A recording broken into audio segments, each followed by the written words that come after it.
Hey, guys, make sure to like and subscribe. We're having technical issues, but we will be up and running very, very shortly. We're having Hey, technical DJ. issues? Yay. Yes. What happened? What happened to our intro? What? No, what? Okay, I destroyed the intro. I felt like I get into a bad attitude, and oh no. So I don't have any of those over here, so I can't share one from my side. Yeah, I did not have anything ready, so that I have no intro. I don't even know why people bring me on anymore. I know. Don't worry, Dean. We will not be spoiling that Batman is in Deadpool. Oh shit! Damn it! Hold on. Let me, in order to be more visible, let me start my camera here. So, oh, there we are.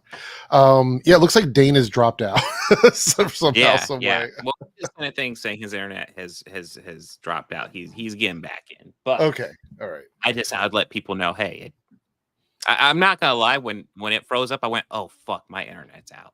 God damn. You thought your internet was out? Yeah. That's funny. Well, I was not in the. Was there a meeting yesterday for like topics or no? No. Okay. So literally, this is flying by the seat of our pants at this point. Then, like, we are floating out there in the ether. More or less, pretty much what we discussed is it's going to be like Deadpool and Wolverine, and then San Diego Comic-Con. So stuff. Fucking dude, my internet went out right after I fucking hit start. Yeah, I'm so pissed off right now. I'm sorry. That's okay. Hey, how you guys doing? What's up?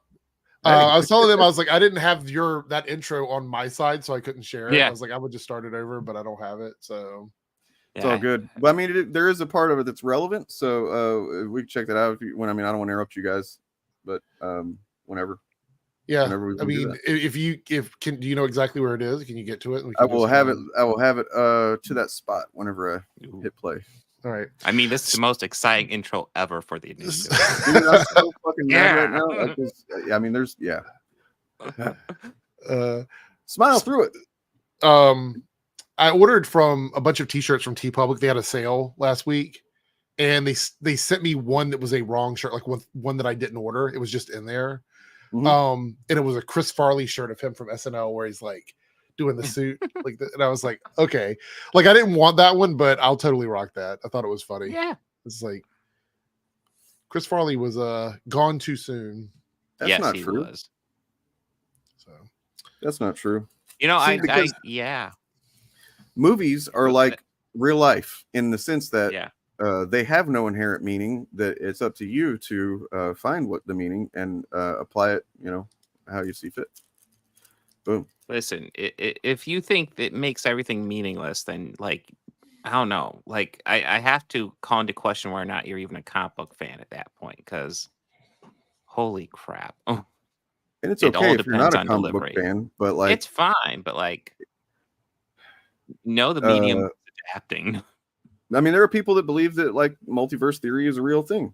The multiverse is a real thing. So that would mean that like nothing means anything, which is true technically. Like inherently, nothing has any just like innate meaning. But in the grand scale of the universe, our actions mean so little; it's not even worth computing. Thanks, Reggie. I'm not worried about it. Whatever Tyler can do, whatever the hell he wants to do, man. Why are you telling us about that? Oh shit, Tyler's streaming. I'm out. Yeah, we better quit our fucking stream. I mean, doesn't he stream like every day? Yeah, he streams like every day. Like that's pretty much what his channel is streams and clips. So he's streams every day. He is a hard worker. I will give him that. Like I think he streams like military guy every day for like 4 hours a day. Which I used to have free time like that. Not this summer. I've been really busy, man. I've been it's one of those things. Like if he could make a living doing that, I could understand. But like I work full time. I have my kids half the time. My time is sapped. See, Zach, he's got the good take, right? Like, it's all part of an interconnected thing. And it's like there's still the distinctions between it all, right? That's magical. It's magical. What's I don't understand the statement. What would make the multiverse meaningless? Like, what would be the? What is the? Do we understand what that even means? Like, let me show you the post that I saw that had me, Okay. kind of fixated on it. I wonder if it's the same one I saw, because the one I saw, it said like these events are now meaningless, and it was the death of Tony Stark and the death of Logan. That's it. In Logan. That's the one. Yeah, and I was just like, that. No. Why are they meaningless though? Like, why are they meaningless now? I mean, it would be that, like, that could maybe be the case if they were actually the same literal character. But I mean, even still, like, somebody made a point of like that one of the worst things about a multiverse movie, interconnected movie universe, is that's had on effect that it's had on general audiences is that people think this way, when it's like the only thing that should matter to you when you're watching a movie is what's happening in the movie at the moment you're watching it. Yeah, are you enjoying the movie? Are you enjoying the story it's telling?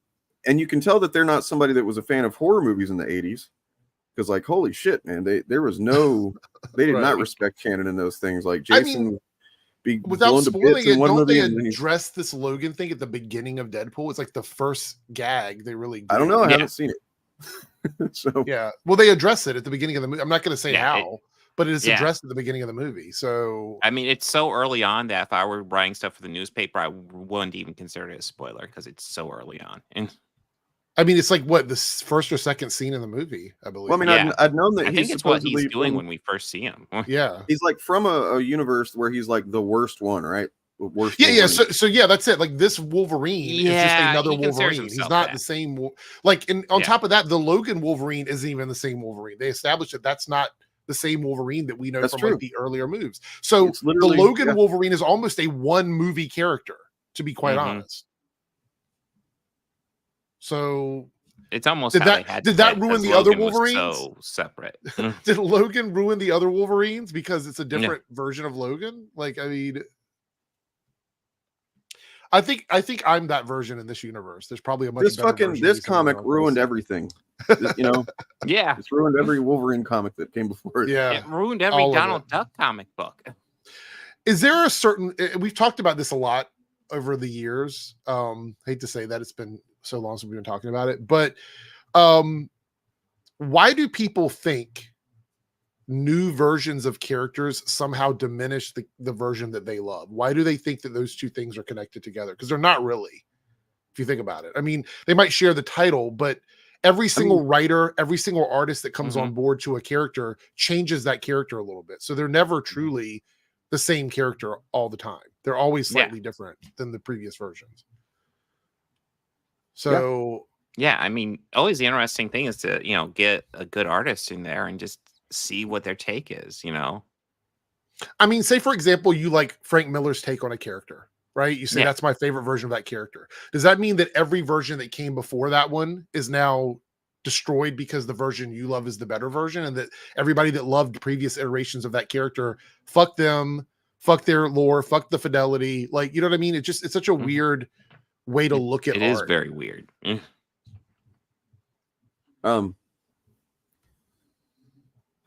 Well, some takes about the multiverse going on here. I'm sorry, it's like a lot of them.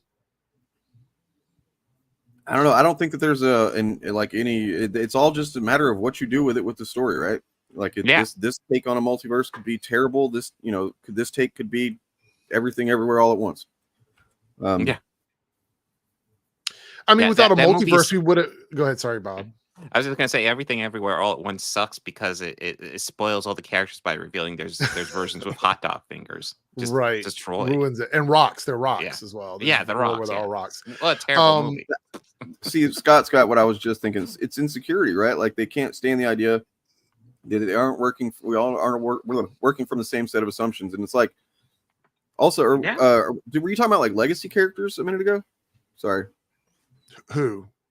Yeah. Legacy characters. I mean, we could. Spider-Man. Yeah, I mean, we could talk about them. I mean, I'm good with that.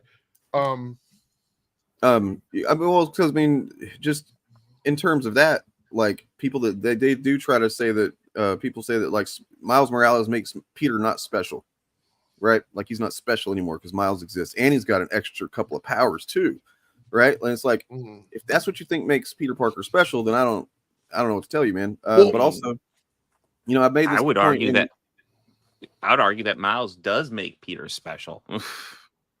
That's what I'm saying. Like, legacy enriches the lore of characters. I've said it before. You know, you look at Batman, who started out solo guy, but now he's got his whole Bat family, and like all of them have these entrenched relationships with each other. You know, very nuanced relationships with each other, and it enriches the lore, enriches the story, and then they make each other better, and then they make Batman better. You know what I mean? They make him less of a isolated dickhead, and he like, you know, I just feel like it's a really silly take to think that adding legacy to a character somehow takes anything away. Well, I mean, in this, to add on to your comment, Dane, wouldn't Miles validate Spider-Man's, like, solidify who he is as a character by being such a huge fan and wanting to be that character? Because if you think about it, nobody wants to be Cockroach Man, right? They don't want to be they want to be Spider-Man, or they want to be Batman. These are characters that are so popular that the people living in that world want to take up those mantles and be those characters. You know, so in a lot of ways it validates how popular and meaningful Spider-Man is as a character within the world they exist in. So, well, that actually brings us to something here. You might have seen it on Twitter, but I might as well show it now. It's relevant. But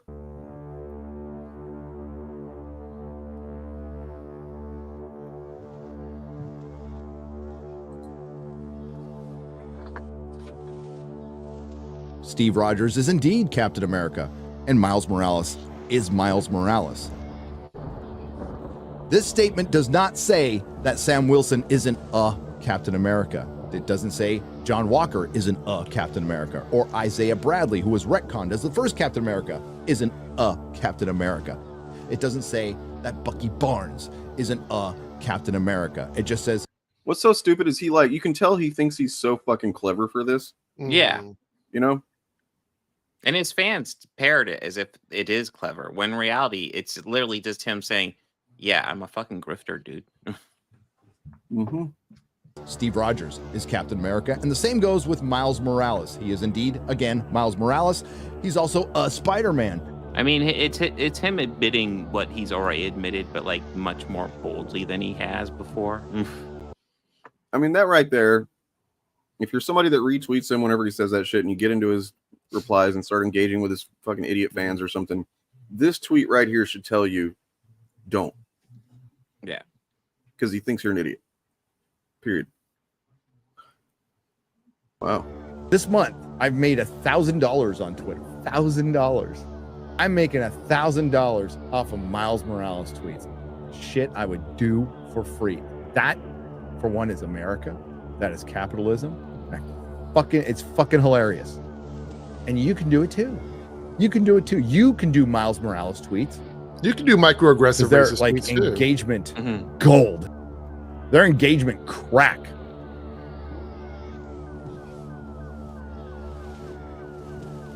So yeah, I made a little public service. I used to sell toxic poison to kids to feed my habit and make money, and I went to jail. Now I sell toxic poison to kids to feed my habit and make money on YouTube. Yeah. The funny thing about that was the false narrative that he would do it for free. That's not true. It never has been true for him. And this is what I tried to say in my video when I talked about that clip, was that him saying that is that plausible deniability that they always do whenever they come up with some sort of like dumb scam or grift. And they're like, oh, well, I do this because of blah, blah, blah. And I would do it for free, blah, blah, blah. But it's never been for free. Even when he was tweeting it out, it was linking people to his content on YouTube. Yeah. Right, exactly. I mean, so it's never been for free. There's always a reason why he's done it. He's not sitting around like some kid in a room, like making edgy tweets. Everything is some sort of a funnel to his content. And he knows how to do that. He's been doing it very well for a long time. I mean, look at his early content. Yeah, it didn't get the views, but it wasn't like this. It wasn't toxic like this. It was just like normal nerd chat.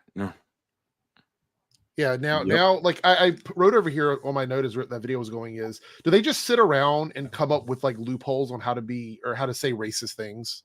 I think so. Is that what they do? Yeah, they sit around, they go, how can we say something racist but also funny about Sam Wilson that will get views? Think about what we do, right? Like, they never are. I mean, think about how we are. We're like, one of us will think of like, you know, we'll kind of have come across like a new argument or a way of framing things to kind of show that they're grifting or they're bigots or whatever. and then we'll either like put that in a video and then present it to the others among us that way, or we might talk about it in the Discord or whatever, and like oh yeah, that's a good point, you know what I mean? Like it's just the inverse of that. I think that's just what they do. Like yeah, but I mean like how, like I don't know, like I don't see, have you seen there was a clip, I don't want to get super political, but I want to kind of draw the parallel here because it does all sort of tie together, of like Steven Crowder talking about Kamala. Have you seen that clip yet? No. Oh, God, It's no. okay. Anyway, the clip is just full on like microaggressive. It goes from microaggressive to full on racism in that clip. And I feel like as we go through this year, things are just going to continue to escalate with this stuff. And we all know that these channels sort of pull from that space as well. Like they're all cut from the same cloth, basically. It's just they use the fandom to build outrage and stuff like that. I just can't imagine sitting around all day long thinking about how to stealth racist stuff. You know what I mean? Like what kind of existence is that? I mean, I know we that we talk about being clever and stuff, but I mean that's literally brain rot. It's just absolute garbage. That's what YouTube really monetizes, though. And then you get these idiot fans who will just follow it and think, it's not actually racist, and it's infuriating. Right. And if I may inject a little nuance that it's uncomfortable, but I think it's something I've definitely learned since I've been doing this. Like there are some of them who legitimately don't think they're racist, because what their idea of racism, like the bar for that is like absurd, and you know what I mean? I don't think there is a bar for that, Dane, though. Like I don't think so. If they still think that what happened with like George Floyd and stuff wasn't somehow racially motivated, then what is the bar for them? To them, it would be like if the guy was saying the N-word while he was murdering him. You know what I mean? But I don't even think I think they would find it. Yeah, you're right. I mean, you're right. They're probably the bar is fluid. And it's ever shifting, right? But like, no, I mean that's how generally that's how what I think bigots occupy their minds, their time with is trying to justify bigotry in any context, right? So to where because they know it's bad. You can tell that by they don't mind being called all kinds of shit, but you call certain ones a bigot or a racist, and they get real upset about that shit, right? Because they truly know they are. See, that's the thing, is I don't think they necessarily don't think that they are. I think that they are trying to trick themselves into believing that they aren't. That's right. I mean, that's right. Like I think that they honestly think if I say Captain African American, then that is in fact stating that he is African American, but it's also calling him a slur without calling him a slur, which is the reason that they think the thing that they add to it that I think that I was going to say is that what he thinks he's doing there, I believe, is he's pointing out our racism because we're taking offense to it as if there's something bad about saying he's Captain African American. Yeah, you know what I mean? Like it's this weird fucking double backwards fucking logic that he's using to insulate himself. But I mean, it's clearly is it inherently racist to say Captain African American? No, of course not. I'm saying it right. We both said it. We'll all say it. Fine. Yeah, I mean, in a conversation about the topic, obviously it's not the same as like using the N-word. But that's why I put the suggestion of bigotry in that video clip, right? Is because he's not literally doing bigotry. He knows that we think he's a bigot. So by saying the things that he says that aren't actually bigoted, people get frustrated by it anyway, because we know what he means. We know the intention behind it, right? So then he can kind of laugh at us because there's not any literal proof that he's being an actual bigot, and we're the fucking crazy leftists or whatever. That's the game. Yeah. That's the scam. Well, we also know he's doing it for money. I mean, that's the other thing is he is like, at the end of the day, I don't care if he sits around being, those damn black people. Like if he wants to sit around and be mad about black people, I don't care about that. The issue that I have is that all of that he's posting up on his platform, he's using his reach to kind of get this microaggressive stealth racist shit out there and make money off of it at the same time. That's the part that kind of bugs me about it, because people always say like, what is it you don't like about these, about these channels and these content creators? It's the fact that not only do we not know, or we can't prove or disprove whether or not they truly believe the stuff they're saying, but they are incentivizing hatred by being capitalists. You know what I mean? Like they want to make money off of saying and doing bigoted stuff, and that to me is egregious. That's what my issue I've always had with it. Well, and I always viewed like nerd spaces as being way more like open-minded in general, like accepting of more people, accepting of all this stuff, and to have nerd spaces and then just say, "Oh, it's only for like white men or whatever." It bugs me. Like, I find that so offensive just by its nature. I mean, so like the thing that they do is, pretty much everything that they do is about, removing or distorting or manipulating context, and that's all it is. Is that we know that what he's doing is racially motivated because of context. Without context, he's just saying that he's an African American, basically, or whatever. You know what I mean? And right. That's the I don't know if a lot of their audience are just too dumb to understand context should be applied to things. That seems to be the case with the right in general. Or they get off on fucking, pretending that they don't understand. I don't know. It's weird. It is weird. But Bob, did you have something you want to talk about? Speaking of well, I guess we can dive right into this. But we never got your intro, god damn it. Give me 1 second, bring this up. Oh, here we go. Yeah, I don't know what that's about, man. I've heard about that shit, and it's just like this Sneeko dude is a piece of fucking shit. Oh, I could talk all about that. I did a deep dive on that this morning. So, ooh. All right. Well, my thing is just a little short thing, and it is political based. So, I don't think we have the drop anymore. Otherwise, I'd do it. Oh. But anyways, I got this thing, and I thought it would be good to go into this. So Obama and Bush are family friends, apparently knowing one since he was a child. Okay, so first off, I want to debunk the knowing each other since childhood. There's too big of an age gap, and no. Right. But this is 100% true that Bush and Obama are family friends. And I actually thought it was interesting to go into the story about how they became friends. Yes. Oh. So how they became friends. So I'll rewind back to 2000 a bit. Do you guys remember the 2000 election? Yeah. Hanging chads. Yeah, that was a shit show. Florida was a wreck.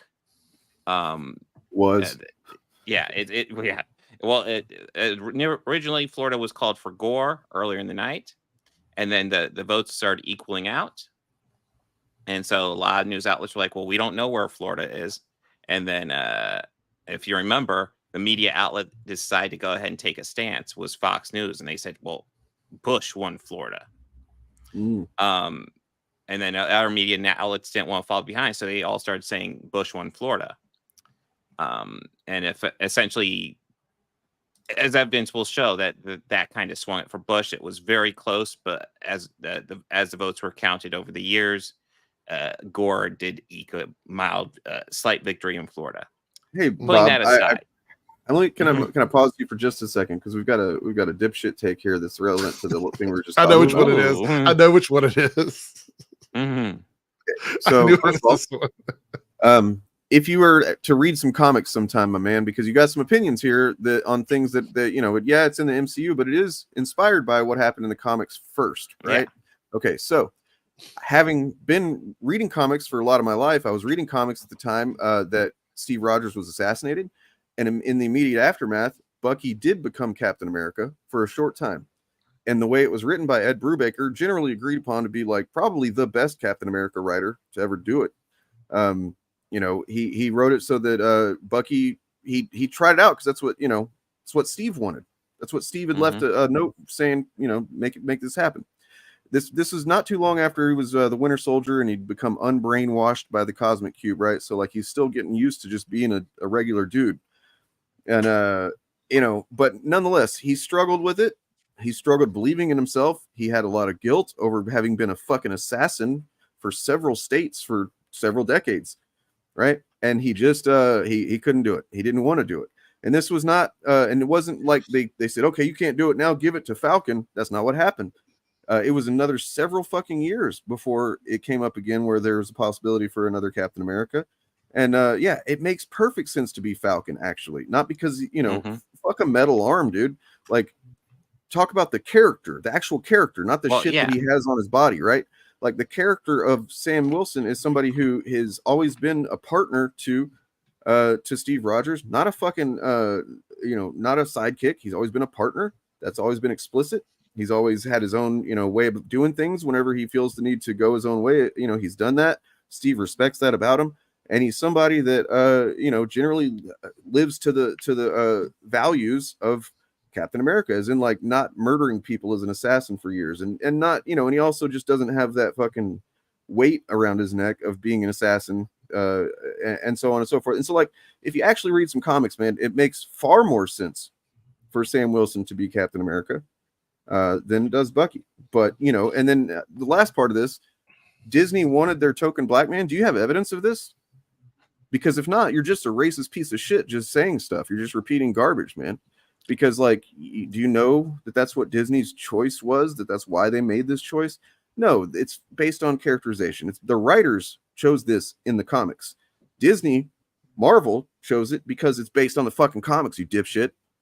The fuck out of here. Also, I think it's also, I want to add, so Steve Rogers, do you think what made Steve Rogers special, what made him Captain America, was a serum? Like, right. Talk about misunderstanding the character. I also want to point out that I'm very glad that you admitted that you would be okay with another white man being Captain America, but not a black man. Thank you for admitting that in the chat. I do appreciate that, because the argument has always been Steve Rogers is Captain America. He's the only person that can be Captain America. But then there's also an argument that Bucky could be Captain America. But for some reason, Sam can't be Captain America. Yeah. So yeah, it's notable. And then this shit right here. No, man, no. I don't believe that we should fucking write our stories and based on what racists are gonna say. No, I don't think that's right at all. Why was it okay for The Flash? Why was it okay for Green Lantern? Why was it okay for? I could fucking go on a. Well, I mean, I want to kind of circle back earlier to something. Sorry, Bob, we're kind of circling. Yeah, it's okay.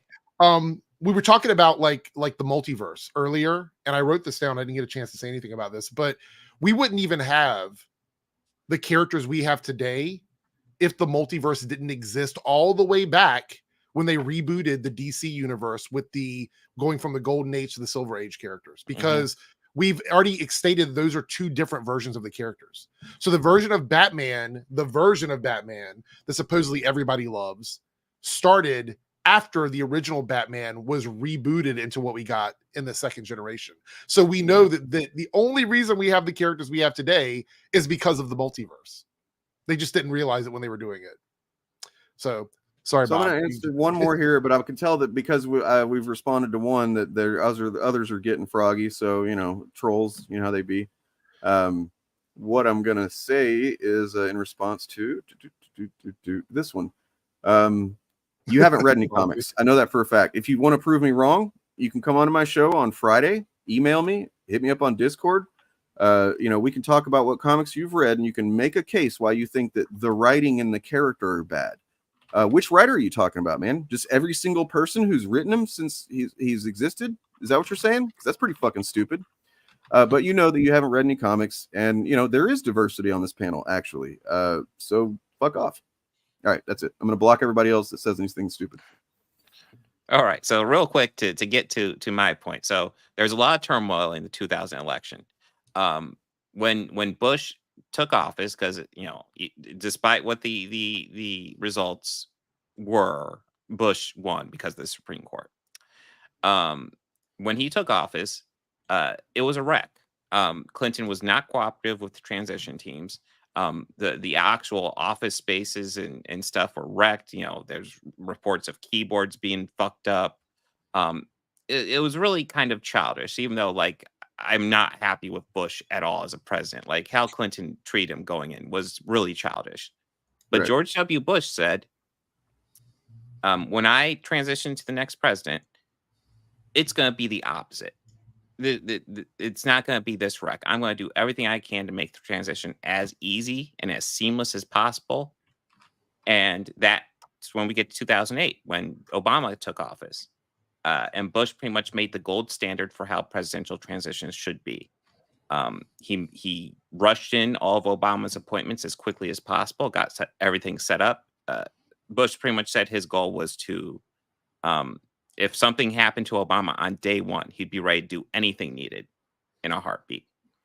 And yeah, that made the gold standard of that. And that's when they became friends, and they've been friends ever since. Because Obama really appreciated how up there Bush was and how well he did. Like, listen, man, I am not a fan of George W. Bush, but there are moments where he does a good job. Yeah, I mean, especially in light of recent presidents, right? Yeah.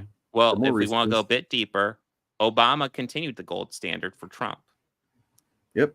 Trump didn't continue it for Biden because he wouldn't even let people in because he was denying the election. He even lost the election. So I could have sworn I heard that Trump really did a really smooth transition and there was no problems. But he never even tried an insurrection. I mean, look, like you can. I got a lot of criticisms of both of those guys, Obama and I got a lot of criticisms of both. But I mean, at least they each have somebody that they can commiserate with about, what it's like to drone bomb children and stuff like that. You know what I mean? Yeah, I wasn't a big fan of either Bush. True, yes. To be honest. But yeah, no, I'm not a fan of most anybody who's been in office. But yeah, the Bushes in particular. I mean, George W. was my least favorite for a while until. You're not a fan of most people that have been in office. That's actually a pretty accurate statement. Like, most of them I've not been a fan of over the years. I mean, what kind of fucking psycho runs for office, True. Anyway, who wants power over I don't want that responsibility.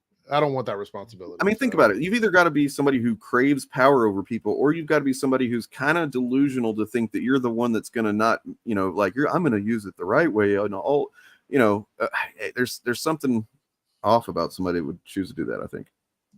But that's kind of like an argument I heard Joe Rogan make once, so I'm going to get away from that now that I think about it. Oh God! Well, Joe Rogan knows everything. He's a smart fellow. He's not just a pothead. Well, you know what? Thank you, Kenneth. Let's check this thing out that I got right here. Relates to that. Let's actually just mute it instead of playing the music. But yeah. So this is the most very straight, not woke at all, none of that gay DEI filled stuff movie ever. Right? Yeah. The way the studs are acting, it's got nothing in other contexts they would have said anything about. Well, if the Acolyte was making these jokes, they would have attacked it.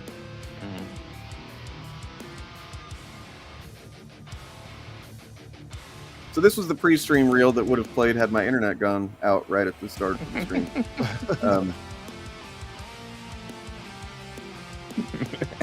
But that's just a popcorn bucket. It's not the movie itself, right? So.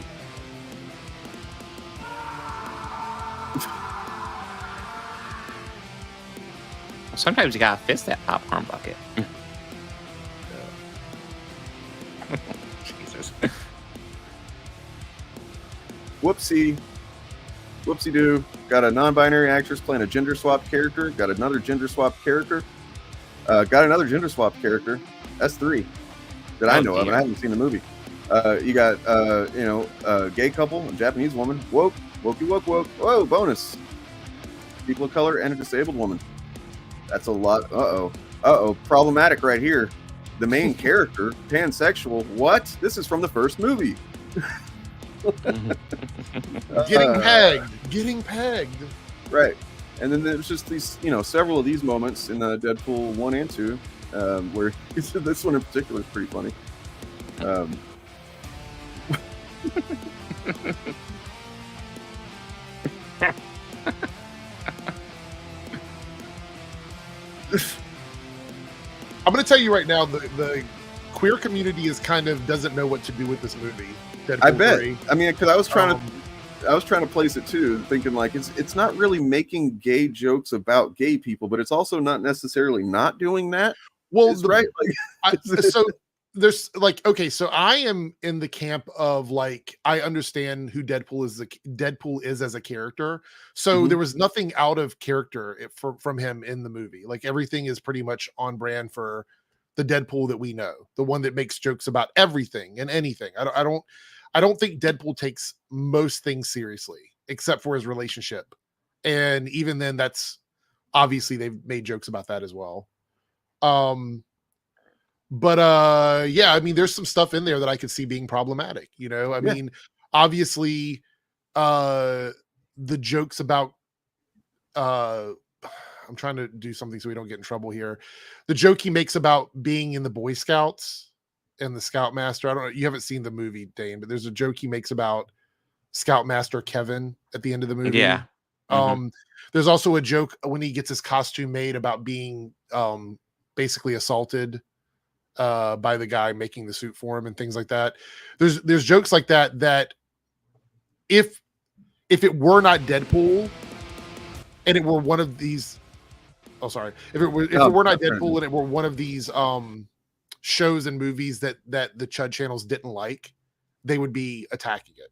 Well, why? And so, that's kind of what I'm curious about. What do you think the reason that it seems like they chose this months ago to be one that they were going to be approving of, right? Like the way they talked about popularity. The popularity.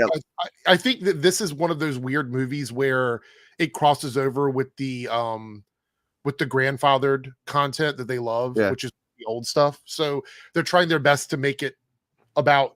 I saw posts like, "Oh, just two heterosexual guys hanging out." Right. I'm like, but Deadpool's not heterosexual, so I don't know what that means either. I mean, they're trying to erase that fact, right? Like, let's see. This is what I think I have what you're talking about there. I mean, it was probably a troll post, but it was just kind of dumb. I want to turn the question that asked by Tutorial Slave back around on him. You said, may I naively ask why Falcon had to become Cap? Well, I mean, why did Barry Allen have to become the Flash?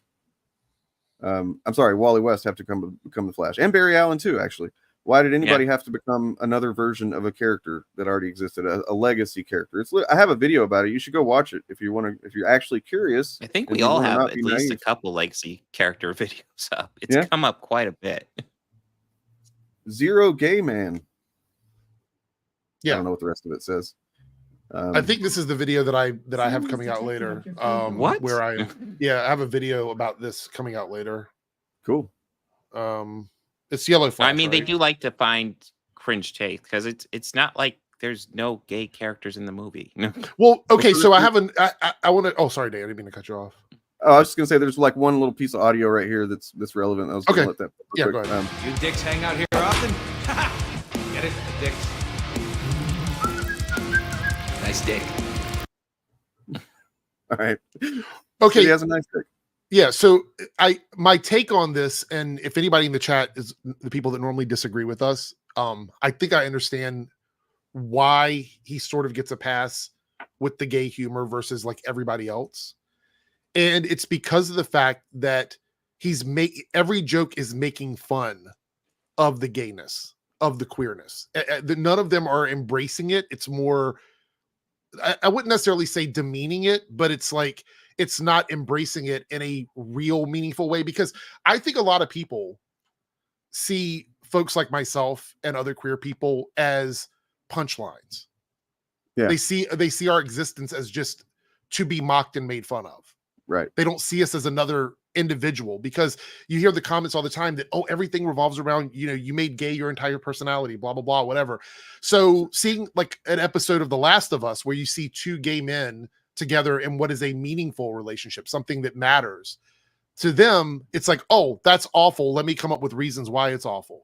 But when you have a character like Deadpool, where everything queer is a punchline, it's a safe space for them to go into. That's my take on it. And you can tell me if you think this is like just cope or wrong or whatever, but can I tell you what I think it is that I appreciate, that I enjoy the humor from Deadpool about? It's that I feel like he's just so like free and okay with himself that he doesn't give a and like, to me, the comedy is that he's just kind of like making other people go like, what the fuck? I don't know, like he's not that he's making fun of anybody, or not that he's using homophobia as like the punchline, but I might be wrong there. It just seems like the other thing is that a lot of the queer people that have criticized the movie have said that the issue is there's no balance. Like, he's literally just rapid firing like queer centric jokes, but there's no moment where he takes that part of himself seriously. It's more like the stuff with the man-to-man stuff is a joke, but the stuff with him and his partner, his girlfriend, fiance, whatever, I don't know, is taken seriously. I would say there is that moment where Wolverine is very critical of him and how he just can't take anything seriously and how he's kind of a dick to Absolutely. a lot of the movie. Yeah. Absolutely. Yeah. I want to comment on this here. I think it's subjective what you think is being said. So this is kind of, I mean, I will agree. Humor, art, all of it is subjective. So that's why I'm saying my opinion of it. This is what I think it is, or why I think this is happening. I'm very careful now, especially in recent times, probably within the last year and a half, on how I nail something down. I don't have any concrete evidence that that's what's going on, but I do feel like if you look at what gets attacked and what doesn't get attacked, typically gay jokes about gay people is okay. But anytime a gay person is to be taken seriously, it's not okay. That's kind of what I've noticed when it comes to this stuff. Yeah. I just wanted to say one more time to Salty, because I said it in text. Maybe you didn't see that in every single chat that was said in. You're welcome to come on the show later today, or come on my show Friday if you want to. Hell, I'll even make a special, stream for you tomorrow if you want to talk. Because you've now been abusive and hostile towards me specifically. You're talking shit as if we're going to get in a fucking fight or something, like a moron. If you want to have a conversation with me, we can do that. But otherwise, you need to fucking chill the fuck out and chat, or I'm going to block you from every fucking channel. I don't care. All right. But it's really tough because remember when you had Morph, right, in X-Men 97? Yeah. Non-binary character who never really addressed being non-binary, right? But everybody was freaking out about it. And they had already decided that they were going to go after X-Men 97. They were still trying to find a reason to basically hate the show. And when Morph went into the shower and joked at Wolverine about something sexual, that was the end of the world. There was video after video after video about that, about how they, Disney went woke, Marvel went woke. And here you have a movie where you have the same character, Wolverine, same exact character, with a perceived heterosexual character, which is what they keep trying to brand Deadpool as, making pretty much rapid fire, nonstop gay and queer jokes. Why is one of those woke, but the other one, I would love to understand why one of those is considered woke, but the other one gets a pass, especially on a movie where it happens throughout the entire film. I would love to know why that is. I don't think anybody has the answer, but I'm just sort of throwing it out. No, it's something to think about. Yeah, that's something that pops up too a lot. All of a sudden, everybody's hardcore Morph fan when it's like, wait, he's non-binary? What? Right. Yeah, just like how many Azazel fans there were whenever it was revealed that he wasn't. My favorite character, Azazel.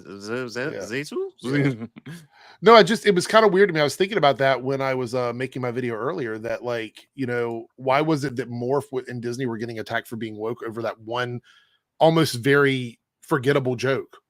Could it be as simple as this? But that seems kind of reductive, but it also might just be that they kind of see themselves this way, right? I mean, maybe, I don't know.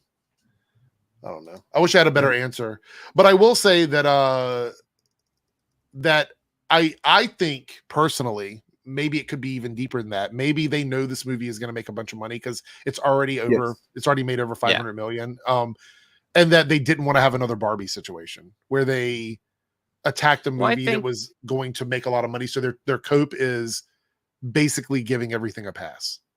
That's what I think. Well, I mean, because they know there's only going to be one MC. Because it's something their fan base probably won't be into. And even though, they did get a little bit of backlash, it wasn't as extreme as you would expect. But I think that's kind of an exception. In general, if it's popular, they will say it's not woke. We do need to talk about the other takes, because there are different takes that they're doing with this, right? Yeah. Like I singled out a few of them here. Pull this up because it is kind of the like the odd one out, like Avatar 2 was, right? Where it's like, I mean, I was surprised with Avatar 2 that they tried that, but they got away with it, apparently, trying to pretend like it just isn't a Disney thing, because I think maybe a lot of casual audiences don't know that it is Avatar. It's not super obvious, right? But this should be more obvious, I think. But I don't know. So one of the takes that they're doing is somebody asked, who is they? Well, I mean, you know, if you're around here enough, you should know. The same folks, the grifters. So there's John Delarose. Critical Drinker, Friday Night Tights, a whole bunch of them. Yeah. Ironically, I don't have any either. So there's no DEI in Deadpool, one of the most diverse movies that Marvel's put out. I mean, right. The lead character's pansexual. There's a disabled a blind black woman in the movie they make reference to a couple times. I mean, she's a major character and they talk about her in the film being blind. It's a point of conversation in the movie. Because I was actually kind of surprised they didn't make a joke about TJ Miller being cut out, because I was expecting to make a joke about that. I mean, guys, the reason that they constantly center the MCU and Star Wars in particular, there's a couple of reasons. One really simple one is Disney, because they fucking, for political reasons, they hate Disney, right? They because that's what their political leaders have chosen to do. Disney, you know, for all kinds of reasons, mainly just because they're willing to throw a fucking cynical bone to queer people now and then sometimes actually do decent little piece of representation, you know, for money. But like, still, that's goes against what they want, what they think is good. But also because those two franchises in particular are the biggest franchises in the world, and they, you know, the Alien franchise, for example, isn't going to always have people just down to talk about the details of it, right? Like, it's got a lot of fans, a lot of people love the Alien movies and stuff, but it doesn't capture that same discourse that the other two do. So you're always going to have people that are going to want to click on a Marvel thing or a Star Wars thing. Well, so because contrary to popular belief, they're not dead. That's the thing. This is the argument I keep having with people. They are the most popular things in the world. Star Wars, Disney, Marvel, Rings of Power, Lord of the Rings. These are the most popular things in the world. They're not dead. There's a lot of things that are not popular anymore, but these channels would not be talking about them. So that's why that narrative is stupid. It's a dumb narrative. So what about the narrative that it's destroying records and Disney won't learn anything from this? Because I mean, they've planted that one for a while now. Whenever the trailer dropped, there were several of them that were like, "Oh, this might be good, but it's going to be the only one. Don't think it's a sign that they're going to get better. It's just going to be one-off, basically." So they've been ready for that one. I don't understand. Disney. Oh, it's Yellow Flash. Yeah. Learn nothing. The bottom one is really funny to me because it's really fucking cynical. I think Disney, I mean, Deadpool and Wolverine breaking records, RDJ stealing thunder at Comic-Con. Wait, are you saying that Robert Downey Jr.'s reveal is stealing the thunder of the movie that's breaking fucking records? Like, and why? Also, are we trying to pit Marvel against Marvel? Is that the MCU is stealing the thunder of the MCU? So wait a minute, I thought Marvel was dead. So now we have double dipping the algorithm is what he's doing, man. We have two things that are massively popular competing in the news cycle, and they're both from Marvel. Double dipping the algo. That's Midnight's Edge, and I actually have a video that I maybe we could watch a short one about Midnight's Edge. If you guys are interested. But I mean, sure. I mean, Midnight's Edge is insidious because they act like they know stuff, and like I actually will do research and stuff. Is it more than Tom? Isn't Tom like the main person on Midnight's Edge? There's a couple of guys, but Tom's the one that I'm aware of. But it's all kind of the boring. same. He's so boring to me. I can't like. And then they have that Cameron Pashta guy on there all the time that they act like it's some kind of fucking insider, and he's just makes shit up. It's crazy. But all we know is that Deadpool and Wolverine has destroyed Disney. Oh, right. Yeah, that's all we know. I think it's funny to see the range of takes on this movie, because I think what we're seeing with this film in particular is they want to be in the algorithm, but they don't really know what they want to talk about or what they want to say. Right. Like, so you end up with takes like Disney bosses are scared. They're scared of the movie that they made that's successful. What are you talking about, John Delarose? Like, Deadpool and Wolverine destroys modern Hollywood. Isn't the movie Hollywood? Like, how does it destroy Hollywood? It wasn't an indie film. It was made by Disney. It's like, what was it? It was Puss in Boots movie that they were saying like, oh, this destroys Hollywood. It's like, where was this? Where do you think this was made? Like I've always said, people can watch what they want to watch, but I'm always curious to why they choose to watch that kind of content. Like, are you like, what value are you getting from those videos other than like a confirmation bias that you don't like something? Mhm. Oh, you've been such a good boy. You don't like the same things I don't like. Come on into the club. Come on to the Satan club. cannot cast out Satan, Chuds. Yeah, it's so stupid. We talked about the insecurity thing earlier when we were talking about these movies and characters. And I can't remember who said it in the chat, but somebody did bring it up about the word insecurity. And it got me thinking as we're talking here. I think the reason why some fans have issues with characters evolving or mantles being passed on is they no longer can gatekeep that character. You know what I mean? Like, if you think about it, the people that don't like Miles as Spider-Man probably aren't reading those comics. And they realize that there's going to be people that do like Peter Parker and also like Miles Morales, and they're going to read all of them. And all of a sudden, they're not going to be the true fans anymore. They're going to be the outliers. We've talked about before, what they're trying to prevent is they're trying to prevent how, when you think of the Flash, who do you think of? Either Barry Allen or Wally West, probably. Right, first. right. Either way, they're not the first one. Right, you know? You're not thinking of Jay Garrick. And the same thing with Green Lantern, and you know, and before too long, I'm sure Superman will do that to a degree. But I mean, that Miles is already there, I think, for like a whole generation, essentially. There are people that grew up with Miles as their only Spider-Man at this point. Yep. Like they started reading comics, Miles was already an established character. So like my son. Yeah. Got like a couple. Oh yeah, this here. You guys seen this? Yes, What's this? I talked about it a couple times now on stream. So in case you missed it, here we go.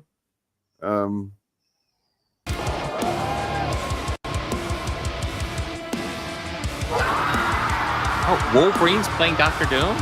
Yep. Crazy, right? That's it. Well, you know, I want to pull up this comment.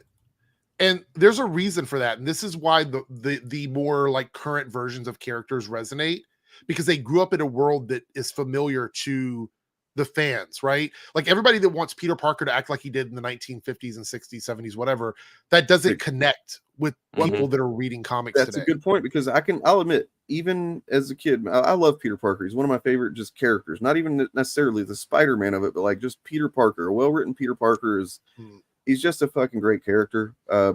However, reading the original origin of Peter Parker and like, you know, Amazing Fantasy number 15, for anybody that's not aware, Eric July. What? Hold on, what is that? Let me read the chat. What is that? What is that? I've never heard of this book. What book the is first this? appearance of Spider-Man. But like when you read that, when I was reading it, I was like, wow, this is like, I mean, I do get the sense that he's a nerd, he's not cool and stuff, but it's in a very outdated way. Right? Mm-hmm. Like he's got the fucking sweater vest and all this shit and the big glasses. And it's like the most cliche old school nerd thing that you could ask for. That's why one of the reasons they did the Ultimate Universe, to kind of bring it up to speed. But yeah, it's but I mean, the Ultimate Universe is now, I think the best update has been the 2002 movie, honestly. Yeah, I would say that's probably right, but even that's out of date though. I mean, that's like, no, it's a little dated even now. It's a little dated now, but I mean, I would say that Tom Holland, even though we haven't got an official origin story, he's probably the one that people would. He's the one I feel like just nails the character overall. I think. I mean, just because like I've always said, Toby was Toby was a good Peter, and then Andrew was a good Spider-Man, and then Tom gets them both pretty damn well. You know. Yeah, I think there's a good argument there. Well, that's, I mean, yeah, that's kind of true. Sheldon Cooper and the Hardy Boys rolled into one. Did we have any comments about RDJ coming back? Were we going to talk about that at all? Or well, we just got one and we can talk about it. Yeah. I mean, I've done a stream about it, and I did a video where I talked briefly about it the other day. I guess what are your guys' takes on it? Because I'm kind of excited to see what it is. I have a couple different theories, and honestly, I don't see a bad scenario to this, but I am interested. Yeah, go ahead. My take is just that. Oh, was me go ahead or you go ahead? Who's going ahead? I go ahead, Dane. Okay, I've talked a lot. Okay, so I don't know. We don't know enough, right? Like that's the thing. There's different possibilities that could come that they could be have in mind with this, and there's some that are potentially good, and some that just seem like they're not gonna be good, like to me. But I mean, nonetheless, I mean, Movie Bob said it kind of perfectly in his video on the thing. Is like we just don't know enough to have a firm like negative reaction or positive reaction, but like you can have a sense of what you think it's going to be, and that's one thing. But like anybody that's just like this is going to be bad and terrible, blah blah. I don't think there's enough to warrant that. That's my take. Well, in my brain, I've come up with two possibilities how this ended up happening. Either they had a fantastic idea for like an alternate universe where it's a Tony Stark variant that becomes Doctor Doom, and they think this is so strong that they're like, we'll pay RDJ, we'll bring him back because this is so awesome. In which case, I'm excited for it. Or Robert Downey Jr. just loves Doctor Doom and really, really wanted to play him, and they were just like, fuck it, sure. Either way, I think it sounds good to me. So. It's I mean, like even this one, I don't love RDJ's Doom. We don't know what Doom he's going to be because we already talking about the multiverse here. Yet. So it could be a version that makes a whole lot of sense. I don't know. A thing I would like to ask people is, can you guys point out a bad Robert Downey Jr. performance in his career? No, don't think so. By the way, guys, if you're hostile to any of the hosts, if you just like are talking mad shit and saying shitty things to any of the hosts, you're just gonna be banned. I mean, we get a warning, but then if you then laugh off that warning, you're fucking gone, man. Sorry. So I see a lot of the arguments about Robert Downey Jr. specifically because of the ethnic heritage of the character. Yeah. Of Victor Von Doom. Is anybody in any? Do we like? How do we feel about that? Because I can tell you right now, for me. I did a deep dive into like actors from that particular background that possibly could have played Doctor Doom. And it's problematic because it's Hollywood, and we know that Hollywood doesn't always have the most welcoming space for like, when it comes, we talk about diversity in boxes, but you'll be surprised how many people are not represented in Hollywood. But yeah, I looked up like people from a Romani heritage, and there's very few actors that could play the role that would be big enough for Disney to consider. And you might say, well, they could cast an unknown. And I said this in my stream.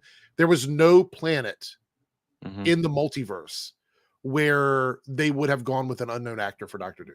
That was not going to happen. Right. I would say that's a possibility, except of what happened, because this was obviously supposed to be Kang. They obviously had to rewrite it for Doom. I think they were planning on writing to make a move like that. You kind of need somebody big. So I think that Doom was always going to be in Secret Wars. I think that Doom was going to kind of even if things would have gone the way that they planned, it probably would have been either Doom and Kang teaming up to a degree, or Doom just takes Kang out at the end of the Kang dynasty or whatever to kind of set up the, oh my God, the guy that just took out the big bad that we've been dealing with kind of thing. Secret Wars, you got to have Doom, no matter which one you're Secret adapting. Wars, I do feel he was going to be involved in some way in Secret Wars for sure. And speaking of which, somebody just said, wonder what he looks like. I can show you. You're not going to like it. Yeah. That's what Doom looks like under the mask. This is from Secret Wars 2015. That's the other thing I brought that up on stream. Like, it's largely going to be a vocal performance for him because he's I believe that he might not even be in a lot of the scenes as Doctor Doom. It might be that's what I was thinking, another person in the suit or whatever. You know what I mean? It could be a Mandalorian type thing, right? Yeah. But like at the same time, I would want to see his gestures. I suppose that'd be good to know that it's a Downey gesturing as well, not just speaking. But at the same time, Doom is not short, and Robert Downey Jr. kind of is. He's not super short, but he's not tall. I think this might be a Thanos situation. To be 5'8", 5'9". Yeah, like they might like bump him up in VFX to make him bigger. I don't know. I want to be excited about it, and I think a lot of people are excited about it. You know what I think the thing is they fumbled. Not that they didn't they didn't give enough context, so they fumbled the execution of the reveal. They wanted the payoff of we need a big win in the public's eyes kind of thing. They wanted one of those having Loki come out at Comic-Con kind of moments where it's just everybody's just fucking over the moon about it, and they didn't really give us enough to.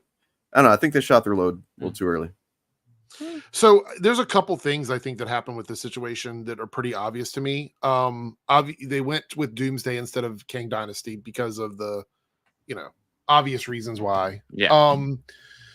The other thing is they might have considered someone slightly less popular for Doom had the Jonathan Majors stuff not happened, because they probably were like, we have Jonathan Majors, we can go with like someone at a mid-range actor and kind of elevate them between the two characters, and that would have been fine as well. I think that left the room as soon as they got rid of Jonathan Majors, to be honest. Absolutely. They want a guaranteed multi-billion-dollar movie. And look, I'm not defending what they did. I think that they probably should have gone with someone else, to be completely honest. But like I said in my video, financially speaking, this almost guarantees that those two movies will be massive hits for them. Yeah. That's just the reality of it. I do feel like it is also overshadowing the fact that like the Russo brothers are coming back to direct it. We got Stephen McFeely coming back to write it. This is the same team that did the last two Captain America movies, same team did the last two Avengers movies. They did the first Captain America movie too, or the writers did anyway. The writer did the first Captain America movie as well. But yeah, so I mean that makes a lot of sense to me, because I didn't understand the whole like whenever they were like, oh, we're going with different directors from the Russo. Like, why would you do that? What I mean, they want to do it. They've been saying they want to do it. They know Secret Wars. Like, it seems just like a no-brainer. But thankfully, we got there eventually. So yeah. I think they maybe just wanted to see somebody else, but honestly, if the Russos want to do it, and they've done a great job so far, let them do it. Yeah, I mean, Russos, Robert Downey Jr., I mean, essentially, this is what a lot of the Chud channels have been asking for. They've wanted them to go back to this old, like, group and whatnot. Most likely, Chris Evans will be back. Most likely, we'll see a lot of the characters return that we haven't seen in a few years. Because that's what Doom World is. I don't want to spoil anything from the comics, but you're going to see, if you don't like multiverse and variants now, wait until Doom World, which I'm sure we're going to get. You're going to be. However, at the same time, to that point, it's actually called Battle World, and not to be a actually guy, but it's called Battle World, and it's actually that's what's left after the multiverse is essentially destroyed, though. So we're actually going to be, presumably, we've already got the mention of incursions in at least Doctor Strange, maybe something else. So the incursions are the universe is collapsing and like destroying, like two at a time. They're being destroyed until eventually the main Marvel universe, the 616, which they oddly call it in the MCU, which doesn't make any sense to me. Whatever. But that's supposed to be the final one. That's the center of the multiverse, and when that goes, it's gone. But like, yeah, is this true? Are you just saying this, or is this speculation? Because I mean, that could make some sense actually. If that they were like, oh, we want Downey, and Downey's like, well, I want the Russos. Maybe Russos do me right. I mean, especially if Robert Downey Jr. was willing to do it for a bit less money, if the Russos came aboard. Well, isn't he getting paid like 80 million? Footage. Sorry, isn't he getting paid like 80 million? Something like that. Yeah, it's a ridiculous number. Damn. I mean, sure, good on him. I saw that he's already made something like 600 to 800 million on the MCU. Like, he's almost become a billionaire from the MCU. That's fucking crazy. Yeah, sorry, my internet keeps lagging on StreamYard. He's probably he's got to be the highest paid actor right now. Yeah, almost certainly. Well, I mean, yeah, and she's right. They need to listen to her. Somebody said Javier Bardem or Dan Stevens. I love Dan Stevens, but I don't see him as Doom. I see Bardem as a pretty good Doom. I thought Dan Stevens was brilliant as Legion. Oh yeah, I mean, he's great. And like, have you ever seen the movie? What the fuck is the name of that shit? You talking about? Is it The Guest? Yeah, that must be. Yeah, that is a good. He's creepy in that movie. Shit. It's just like a Terminator, but with just like a regular dude. Yeah, just a dude who's creepy as fuck. I don't like Doomsday as a title. I get that they wanted to have Doom in there because, like to Eric said, what he was saying, they wanted to make sure that this is going to be a hit, right? So they've in that regard, they wanted to put Doom right there in the title. And what else are you going to call it other than Doomsday? I mean, it makes sense, except that it makes me think of Doomsday from fucking DC Comics. Yeah. My internet is acting really bad. I think it's coming back up now. Dane and my internet.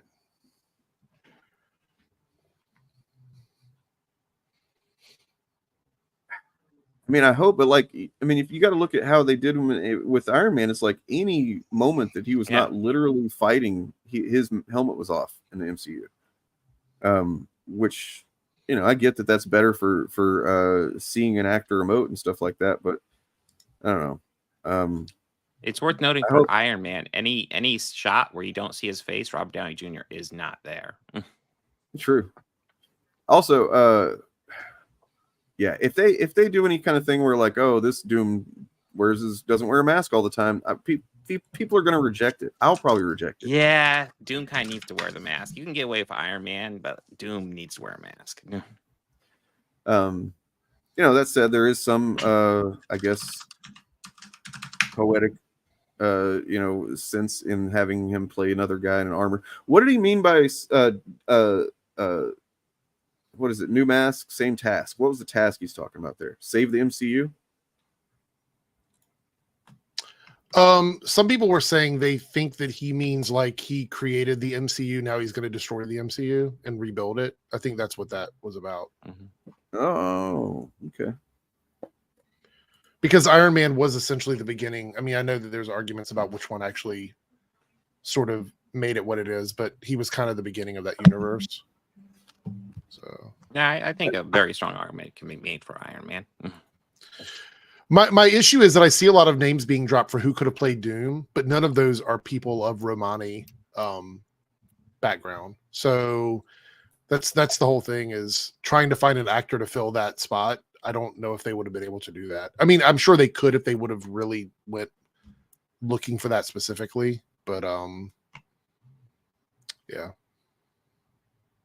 So I mean, it does start to lead me to think that it's going to be he's not physically present thing.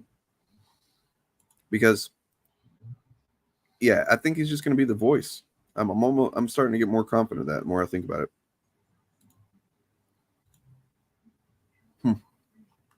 Maybe it'll be a motion capture thing, but yeah. I guess.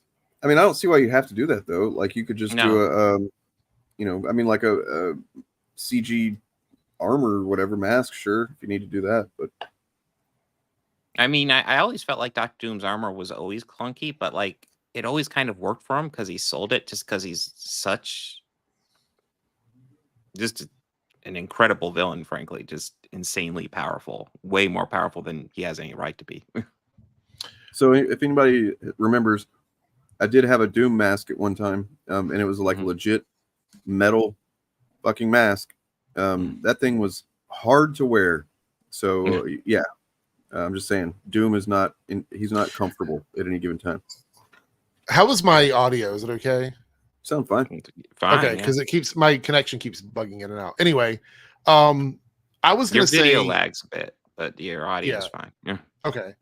I was going to say, if they're not bringing RDJ back for the impact that'll be on the characters from seeing that he is Doom, then is it because they just want to put asses in seats? Because if you think about it, like within the world of the MCU, seeing Doom pull off that mask and be a variant of Tony Stark would be extremely meaningful for the characters, like extremely meaningful. But if that's not who he's playing and he is just Victor Von Doom, and the characters aren't going to even notice that he looks the same as Tony Stark, then that would mean it is literally just to bring money in and there's no intrinsic value to The That's a good actual point. story. That's why Because, I'm 90% sure it's got to be a variant of Tony Stark. So to the Because, former, the option of like, they're going to reveal and like,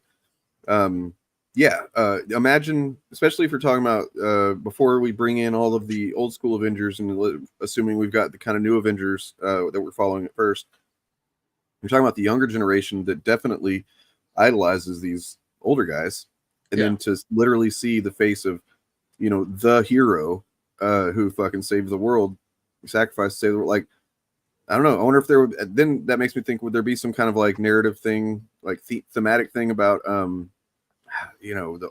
know, pushing aside the old people? So I don't know, to make room for new. I don't know. So I want to point out that they've lied about stuff in the past. So yeah, I was just gonna say, they've never lied about anything before, right? I mean, we just had Harrison Ford lie about Red Hulk. Like he lied about Red Hulk before the trailer came out. So remember how Tobey Maguire and Andrew Garfield definitely aren't in No Way Home, right? Like, why are you people talking about? No, anything other than what we know, which is that RDJ is playing a version of Doctor Doom. Yeah. Any other statements made outside of that just completely go. They may or may not be true because that's just the way it is. So.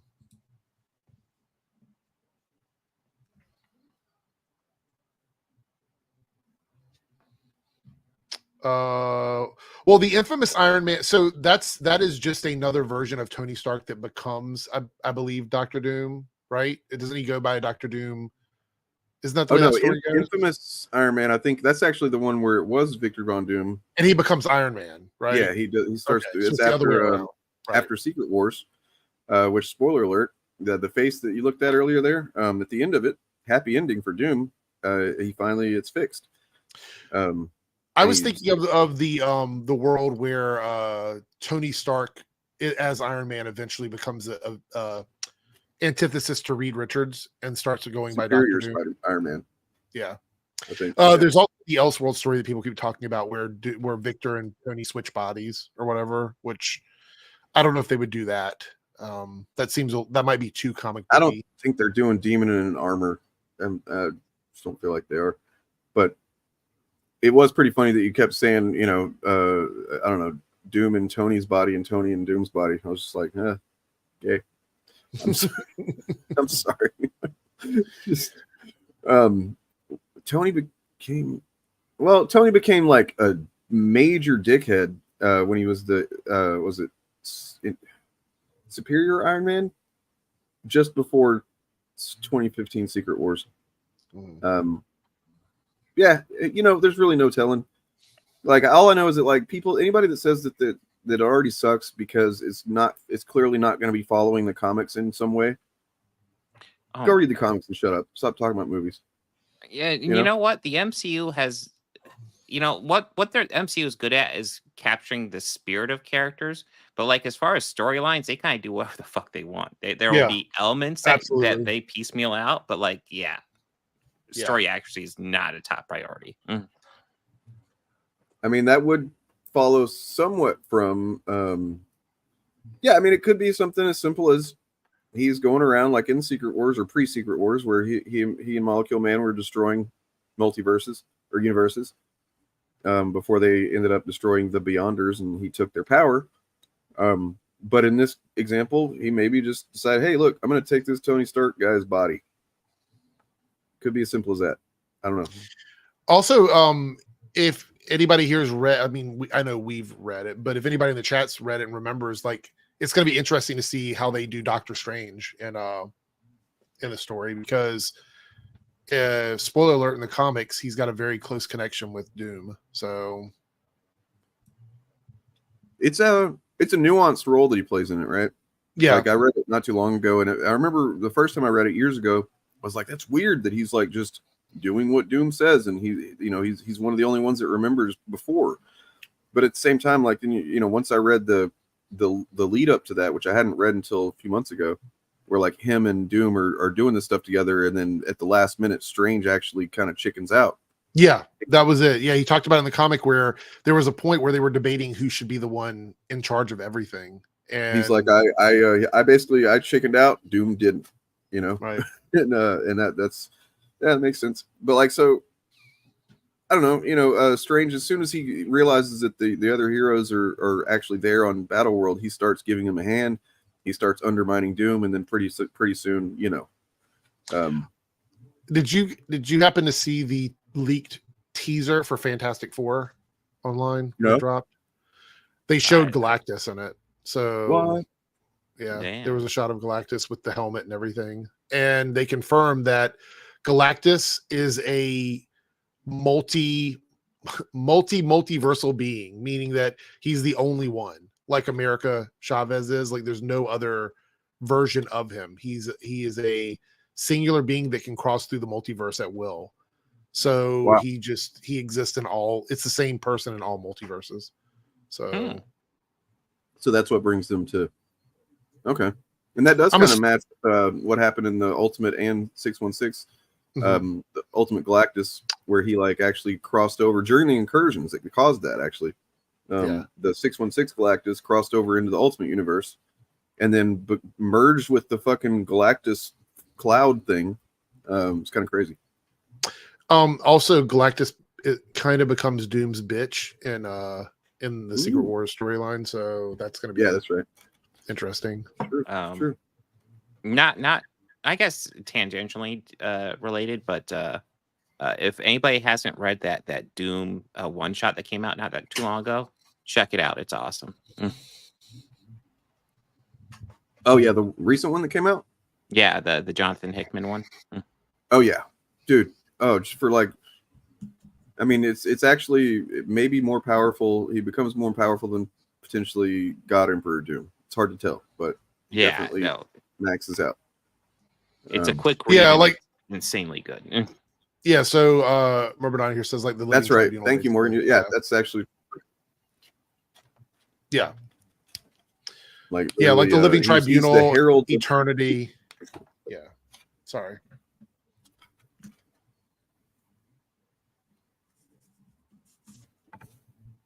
Am I lagging out? I'm also eating, so I probably was like not timing my response as well. I kind of look so with this. I don't know that that's fair to say about like just general comic book fans, but like there's a tendency with hot takes on the internet for comic fans to do this. You know, I feel the impulse sometimes to like be like, actually, and then you know, but ultimately at the end of the day, I am a film fan and I do judge a film based on its merits as a film. You know, that's why I made an hour and a half fucking long Hulk video, because to defend the fact that that's actually a brilliant fucking Hulk arc in the movies, because everybody else that seems to hate it is always comparing it to the comics.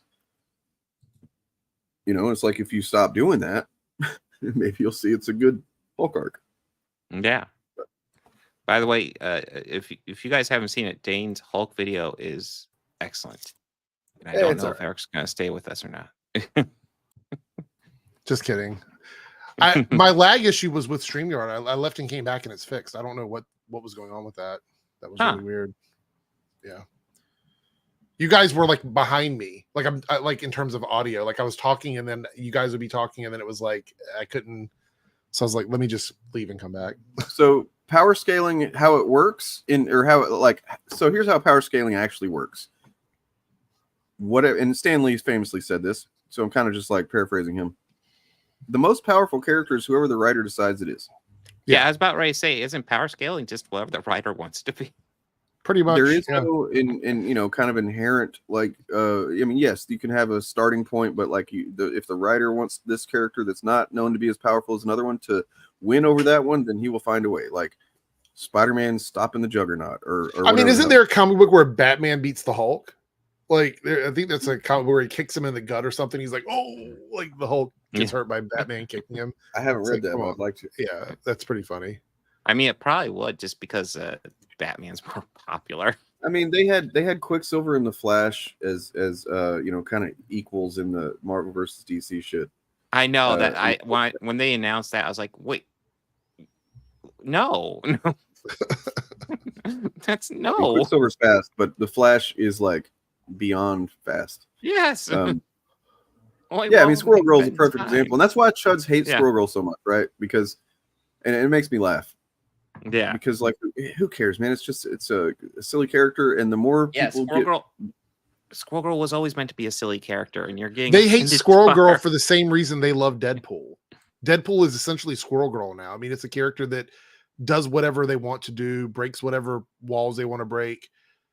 They think it's charming with Deadpool. They hate it with Squirrel Girl. So I think it depends on the story. That I mean, like whatever they do, I just don't want them to undermine what has come before, for sure. Like, I mean, that doesn't mean they can't take him back to being more savage again, but I just want it to make sense narratively, character-wise.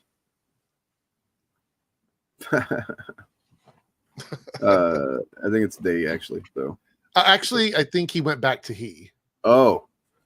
Yeah. So, or both they and he.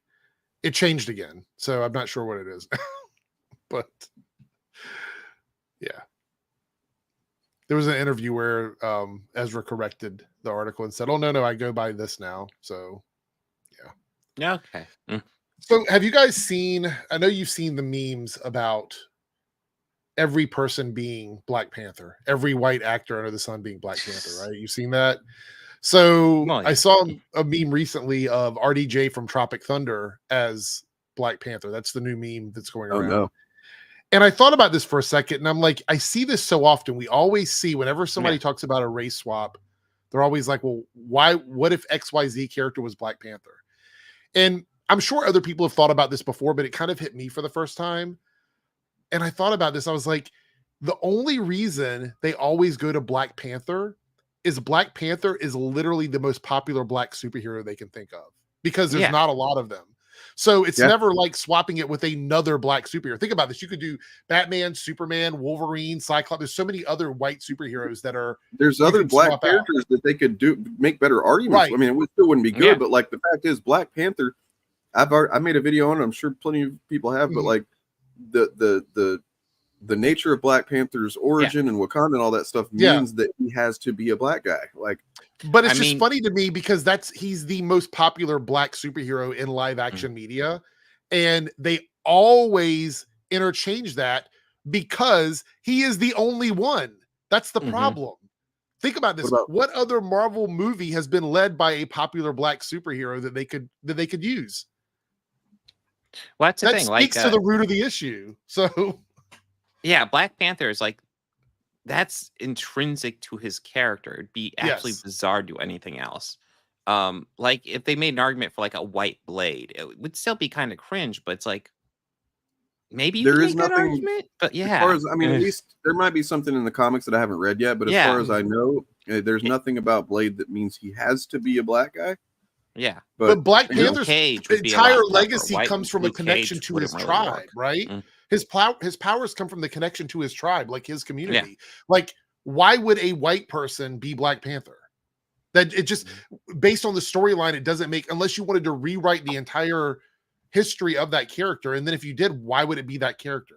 It just you're removing everything that makes that character with Black. When you do that with Black Panther, yeah, so yeah, it's so it's not the same. But my whole take was like, I'm thinking back, what other Black superhero is as popular as Black Panther in live action within the last 15 years? And I'm like, there isn't really one. So that's why it's always Black Panther.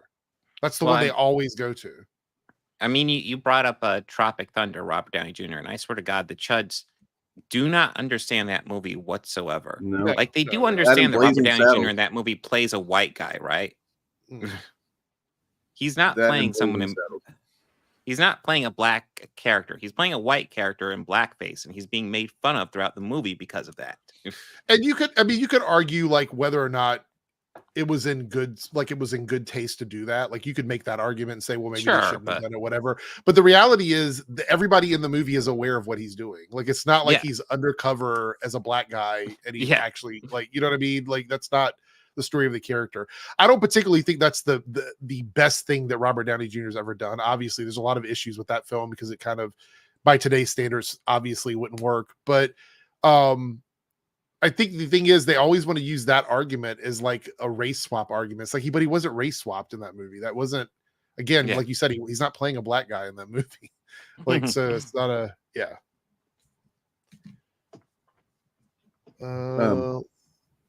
what do you guys think about this? So this is something I don't think we've talked about it, and I haven't seen it talked about a lot, but like, so this is actually a not chud negative take on the MCU. Oh. So, Okay. somebody was saying, I saw a take, I could find it, but like, somebody was saying that essentially people don't like the multiverse stuff.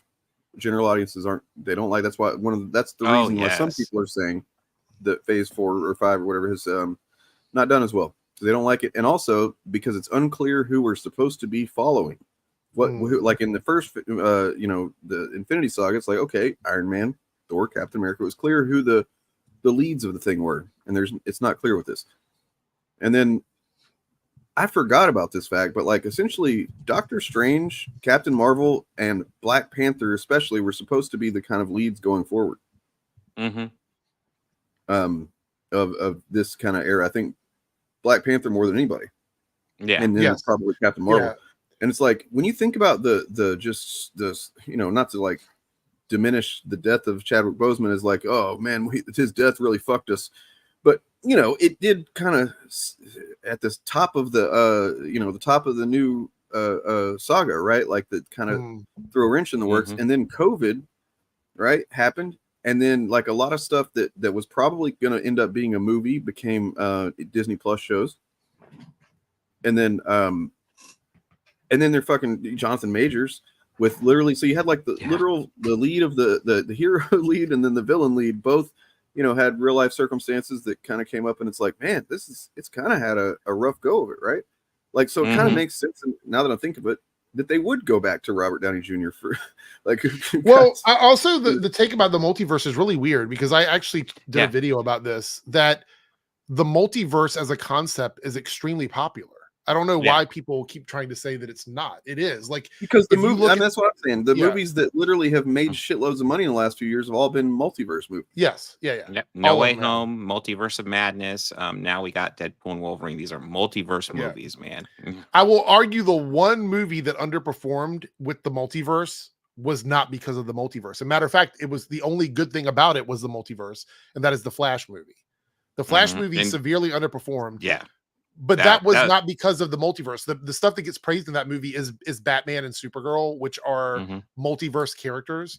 But that movie was not successful. It wasn't like people said, I reject this movie because of the multiverse. That wasn't the argument people were making. There was a lot of other issues with that movie. So, and with everything everywhere all at once, and then the Spider-Verse, like there's no argument. Into the Spider-Verse. Into the Spider-Verse, massively successful for Sony. I think it's like the best selling animated thing Sony's ever done. So Across the Spider-Verse, no leg to stand on that take, right? Like, So, and if you look at the MCU, all of the multiverse movies are in the top 10 of their most popular movies. And in top 10 movies of all time, 3 of the superhero movies in that list are multiverse movies. There's only one that isn't, and that's the Avengers. So, jeez. I just want to say that a couple of people that are saying Ezra Miller ruined the Flash movie. I think you got that a little bit wrong. I think he made it definitely harder to promote and market and stuff like that, but he was not the problem with that shit. Like, DC was a dying franchise by that point. Hopefully James Gunn can. The fact that they hinged that movie on everything on that movie, but then they also kept changing their plans with every movie that came out. What fucked that movie? The several reshoots and then like just not being confident. Also, it came out during the strike, which was not good. Like that was not good for that movie. That was a movie that needed all hands on deck to cover up the fact that Ezra was not popular at the time, and they just didn't have that. So.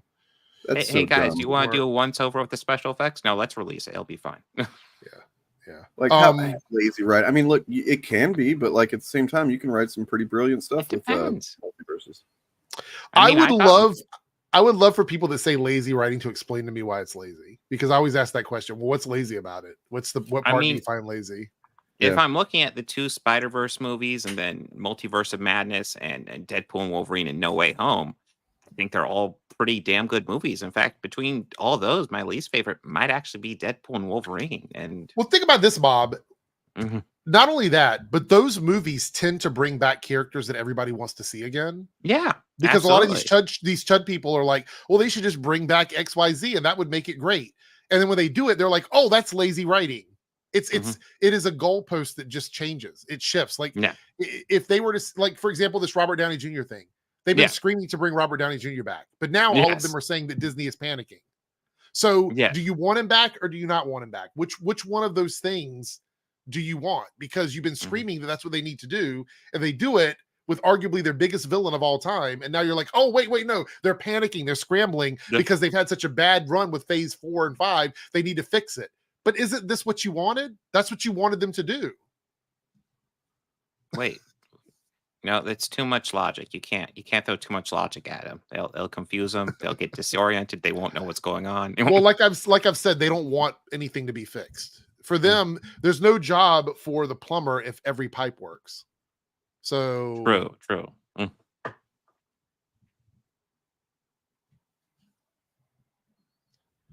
I love Multiverse of Madness. I think it's still got its issues, but that's my favorite Doctor Strange. I should movie. rewatch it. But yeah, I think that one's really good. It's underrated. Everybody hates the Illuminati stuff. I get it. I don't mind it. I think the movie's still really good. It's kind of like it's I don't know, it's all Easter egg stuff. I think some of the criticisms of it are actually pretty bad. Lots of people criticize Reed Richards. It's like he doesn't know who he's up against. Right. Like, yeah, even though he's the smartest guy in the world, he doesn't know the power of Wanda at that moment, which is ridiculous. Well, because they probably never faced off against the true Scarlet Witch. They've never had that much power to deal with or whatever. So, you know. I mean, look, aren't a lot of characters popular for being like, for having an ego? He thought he was the smartest guy around, and he's like, oh no, she's not a threat. And then Reed's got an ego, guys. Yeah. The Maker, anybody, the character? So yeah. So another thing is I see people complaining that Marvel, like I saw a take, and I mentioned this in a video as well, that they want Marvel to bring back stakes in movies. And I'm like, we had a whole phase that dealt with the ramifications of things that Marvel left out to die, things that they did with like the snap and stuff. We had an entire phase dealing with that, and people complained about that too. Yeah. Like if you argue phase 4 is them allowing the stakes to happen. That was what that whole phase was. It was Marvel saying everything that happened in Endgame, we are now dealing with the fallout from that. That's what everybody kept complaining, that Marvel didn't do that. Marvel didn't do anything different. So we got the Eternals, and they complained about that. So there's just all of these complaints about what people. Yes, absolutely. But there's this thing where like everybody thinks they know what they want from Marvel, but when Marvel gives it to them, they still complain about it, which is why I would be glad with Marvel just going back to doing what Marvel did before and just make the movies they want to make and stop listening to all of these people tell them what to do. I agree 100%. The internet's giving everybody an opinion. Maybe just do what the artist want. Dermot McQuaid. Is that a Tobey Maguire? It looks like Tobey Maguire yelling on his thing. I mean, no comment. Just want to share that. Yeah. I think the Marvel's got a bad rap, Julia, to be honest. That movie was actually really fun. And I'm not a huge fan of the Marvels, but it's not the shit show people like to make out. It's not fine. at all. And I think the Accords are going to come into play way more once mutants are around. I think people tend to forget also that there was like almost 2 years where Marvel didn't put anything out after Endgame because of COVID. Like there was a gap of time where nothing was coming out. So we're still waiting for answers to questions because as far as movies, but there were stuff coming out. There was a few things in just 2020. Well, the shows, the Disney Plus shows. 2021 started getting WandaVision and stuff like that. I didn't believe the Disney Plus shows would answer all of the big questions, which is kind of what I think people are complaining about, is like the bigger storylines. Did they mention that did they unceremoniously get rid of the Accords? I believe in Echo they did sort of talk about that briefly. But I think in Brave New World it's going to come back up again. I think that's going to be one of the things that they deal with in Captain America 4. Yeah, can we talk about for a moment how awesome that trailer was? I know it was a few weeks ago. Oh my god, great fucking trailer. Cool. Great. We talk about how Marvel is literally part of an Illuminati that's plotting reality, because they had a trailer where a guy tried to assassinate the president just days before. They had to take that out of the trailer. They had to take that out of the trailer apparently. So wow, I didn't know they took it out. I didn't. Yeah, when we went to see the movie the second time, we went to see Deadpool and Wolverine a second time. The trailer played and they took out the Isaiah stuff, so it wasn't even in the trailer. Yeah. I mean, that was also kind of the most confusing part of the trailer too, for me. Because we didn't know why he was doing it. Right. You know, not confusing, like, oh, I don't get it, but like, why is he, what the hell? You know, and I kind of got hung up on it for a minute. Mm-hmm. And like really got hung up on it because I'm hoping that they're not doing anything that like kind of fucks up his character, you know. But I don't want to either. I wasn't even sure we were going to continue on seeing his character. I thought that maybe he was like hanging up the suit or whatever, you know. But is that where's that confirmed at? Well, I don't want to spoil Deadpool, but adamantium I think is going to be a thing moving forward. Okay. I don't know about I didn't know that. As far as it coming from Tiamat, though, I unless it's said in a movie, it's not confirmed. Well, let's talk about Tiamat being a thing now that's being fucking dealt with, because all those fucking hot takes, you know, like, oh, they don't not even mention this. Well, don't worry, they won't like the way it's dealt with, Dane. That's what's going to happen. They're going to wrap it up and they're going to complain about how it was wrapped up. So I always felt it was weird. Like every movie has to pause for a moment and talk about how there's a Tiamat in the ocean. It's like, why? Yeah. I said that. I've always said I don't want. We talk about movies being made as individual movies that don't necessarily have to, you know, feed into the larger stuff. But then people complain if every movie doesn't mention what happened in Eternals, and it's like they don't have to. We know that it's there. Why do the characters have to acknowledge it? What like if we're living here in our day-to-day lives, how often do we mention massive worldwide events just in casual conversations? You know what I mean? Like that would literally be forcing it. I mean, look, we just had a president almost get assassinated like 3 weeks ago. We don't even fucking talk about it anymore. Yeah. You know, guys, there was a tornado warning going on last night. Mm-hmm. Well, let's talk about that for a while. It makes sense to bring up right now, right? Yeah, I mean, it's just one of those things where, I mean, I feel like unless it serves the story that we're telling in the movie, it's completely understandable for it not to be included in the film. But also, you think about the 616, the 616, fucking dumb. The kind of shit they had, like they literally had everybody had loved ones and people they knew, like half the people they knew disappeared for 5 years. They turned it up and then they fucking came back. Like, you know, oh, there's a hand sticking out of the ground somewhere in fucking other part of the world. I don't fucking That's care. every day, bro. We've had alien invasions. Like, it's. I mean, like, honestly, you're living on a world where superheroes and aliens and shapeshifters exist. Like, that's just another thing. Like, it's just another. Like, when you had Asgard on Earth, they turned it into an amusement park. Like, that's literally the kind of world that these characters live in. So yeah, getting a little too close to the boys with that one. Speaking of which, did you guys see the boys finale? Yes. Yeah. What'd you think? I only like the last 10 minutes of it. I thought it was one of the stronger finales, even though it was one of the weaker seasons. I thought that they rushed that last, like the segment at the end was very rushed, but that was just me. Yeah, kind of like a little bit. They did all right setting it up. I mean, I'll be honest, I was exhausted with this season as a whole. Like my opinion of it was that it had too many ups and downs for me, and I just didn't have a good time with it. Fair enough. Yeah, there was definitely there were, you know, I thought the worst season, but I still enjoyed it overall. I don't agree that they were doing shock value all the time, like a lot of people were saying, just for the sake of shock. But there definitely was not as much good justification for some of the shocking moments as there used to be a couple of times, right? Like it's too real. Like the stuff they deal with is too real. Like when they're talking about like trans rights and stuff like that, I'm like, this hits too close to home. I'm not enjoying this. It's that it's is a little part bit of the too problem real. with the boys, because the boys used to be a bit more like making fun of what the world could be, and now I feel like the world's gone so absurd that it's just trying to keep up at this point. It reminds me of like how I look at Apple, right? So Apple for the longest time was the front runner. They were predicting what the next big thing in technology would be, and so they made everything thinking forward. And then Samsung came along and they're like, hey, we're playing too. We're playing ball as well. And then Apple started just basically, Samsung and Apple started playing games where they're just copying each other. And that's all it was. And that's all it has been for the last few years with them. Yeah. And I feel like the boys kind of reached a point where they're not thinking about what could be the more absurd things. They're just taking existing absurd things Well, and I putting mean, it on the show. So is that the boys' fault or is that reality's fault for? no, getting it's the not word their out? fault. It's definitely You not know what I their mean? fault. Like, Yeah.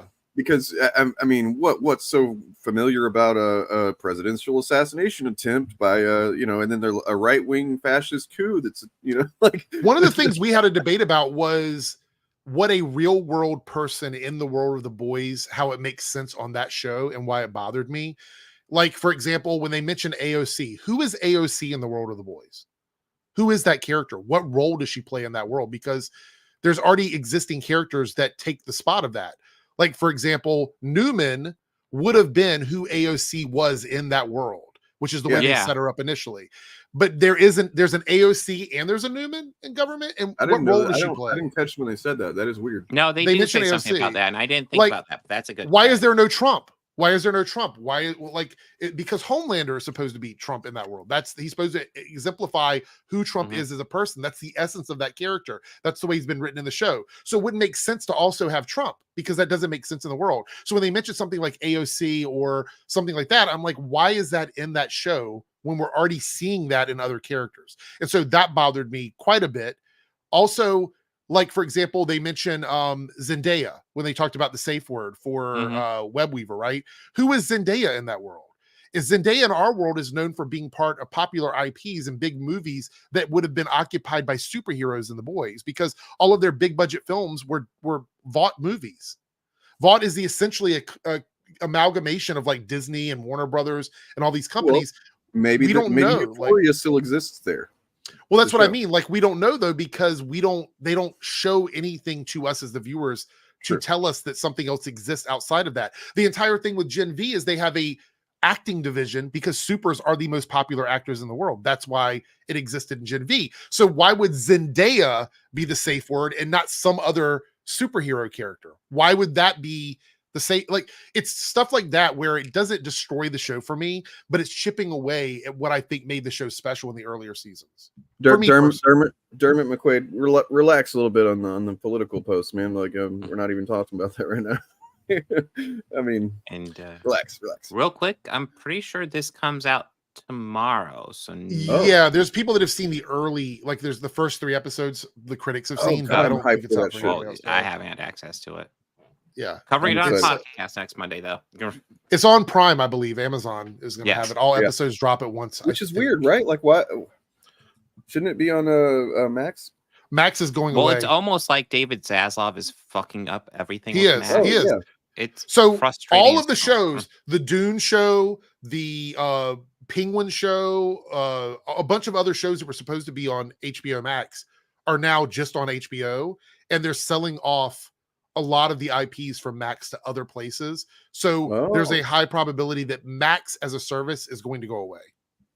Oh, okay. It's kind of weird because when it first came out, I was like, wow, this is actually pretty decent. And then it's been sucking more and more. Well, because he's trying to, David Zaslav is trying to sell everything off and make money from the brand. That's all he cares about. The first thing that I watched on HBO Max was Raised by Wolves. And I was like, that was right at my, because I'm like a big science fiction. And I love that. Love a unique science fiction story. And that one was definitely unique. And it's like, it gave me a lot of hope for what the, platform was going to do. And man, just to see it. But you know what made it super unique also is it was a South African production. So it was it was done in a way that we haven't seen before, which is why it was so different. And they were just like, nope, done, gone. I'm like, oh, okay. That fucking sucks. Bob of the old ways. This is why. Look, that's a knock against the Bob right there. Because I know this Bob. I think you're pretty excited about it, right? Oh God, dude, I'm a huge fan of the animated series.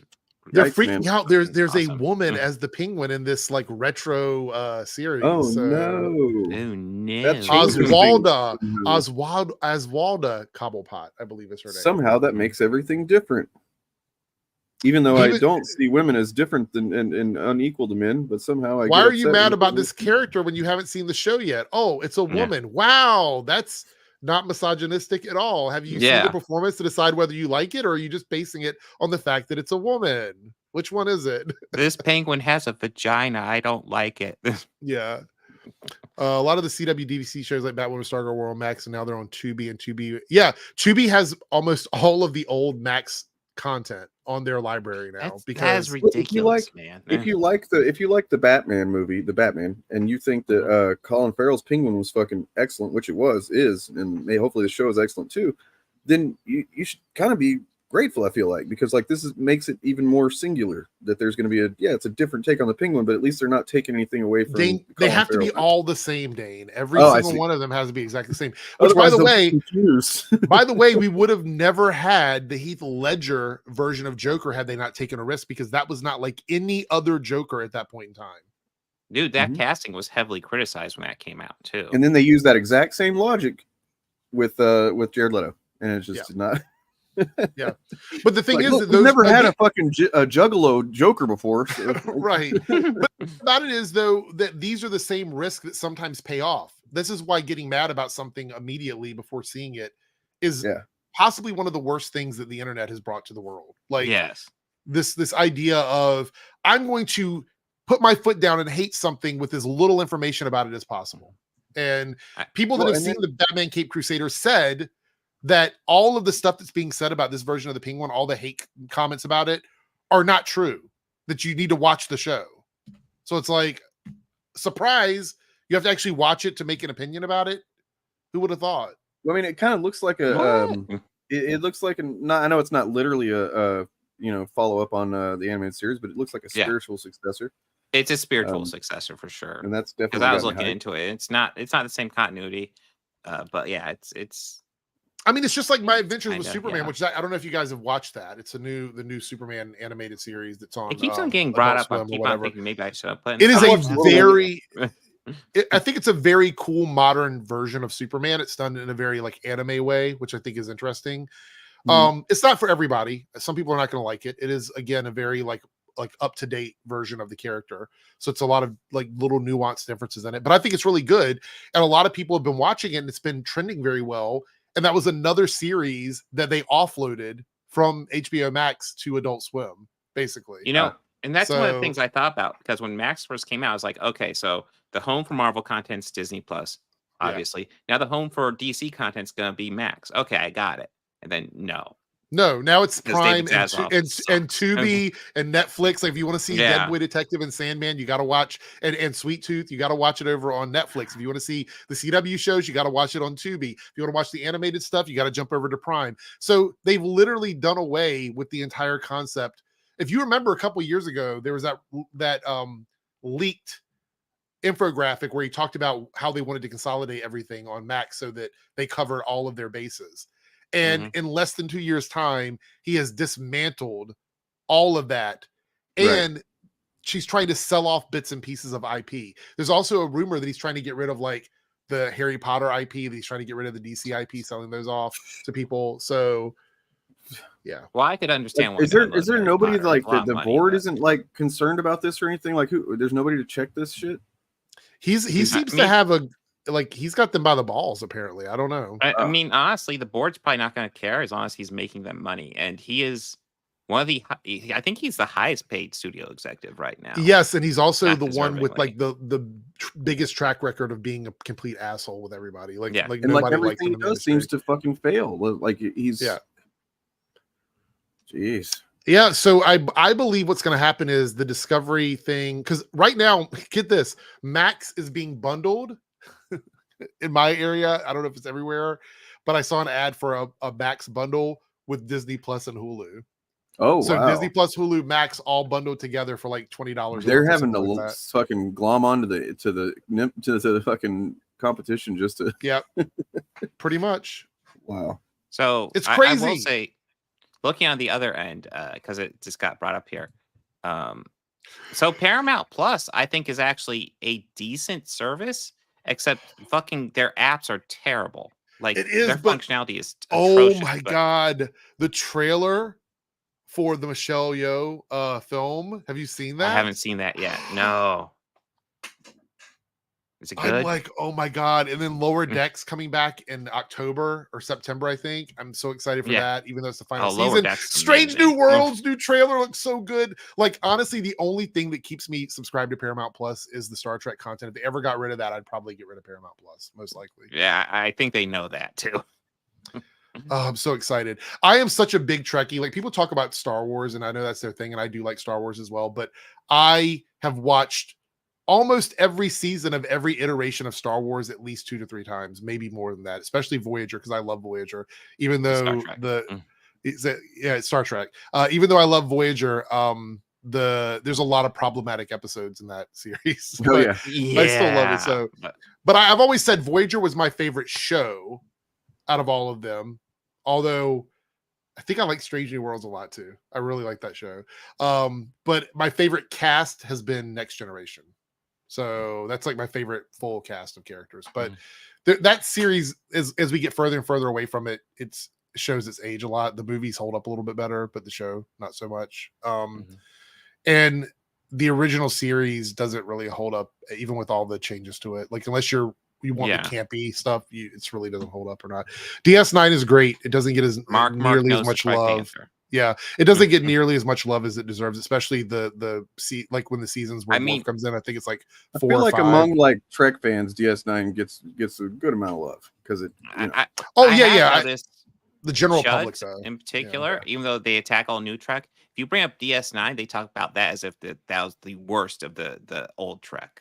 I wonder why. I feel weird calling it old Trek, and it's like, it's because it's the most progressive. But I wonder why. Yeah. That actually DS9 covers more like modern social issues than any other version of Star Trek did. And it had a great cast. Odo was great. I love the cast. Renee, amazing in that role. But I mean, just all the older stuff I love. So seeing newer stuff come out, because I know people complained about Discovery. I've turned this to a Star Trek conversation. Sorry. Even though people didn't like Discovery early on, and I'll admit the first season was a little rough, I think that show really found its footing in the second season, and then by the third season I really enjoyed it, and I think it got much better. Absolutely. And to be fair, a lot of the first seasons of Star Trek shows is the worst one out of all of them. So TNG season 1 is still the worst season of Star Trek in my opinion. Although fucking season 2 of Picard, holy shit. And then look what happened with season 3. Like, I thought season 3 was definitely solid, better. I think Picard was held too heavily to nostalgia, honestly, because it just had to. But Strange New Worlds, pretty amazing series. Strange New Worlds and Lower Decks are my favorite. Although, Discovery is pretty good too. And as much as they kind of got rid of it or whatever, if you haven't watched it yet, Prodigy season 2 on Netflix. It's on the agenda. I haven't seen it yet. I heard it's really good. Yeah. Like, if you love Voyager, which I do, that is a direct continuation of Voyager. Like, literally the whole season is about what happens to the crew of Voyager post their season. So wait, they have a Voyager sequel series and a TNG sequel. Where's the Deep Space Nine sequel series? Come on, Paramount. Not out yet. I don't know, but I'm give me something. For it. I don't want to keep talking about Trek. I love it. Like, I love Trek. We can talk about it all day, but I'm excited, and Paramount Plus is doing a good job with like keeping those up. I kind of wish they didn't offload Prodigy, but everything else I'm happy with. So.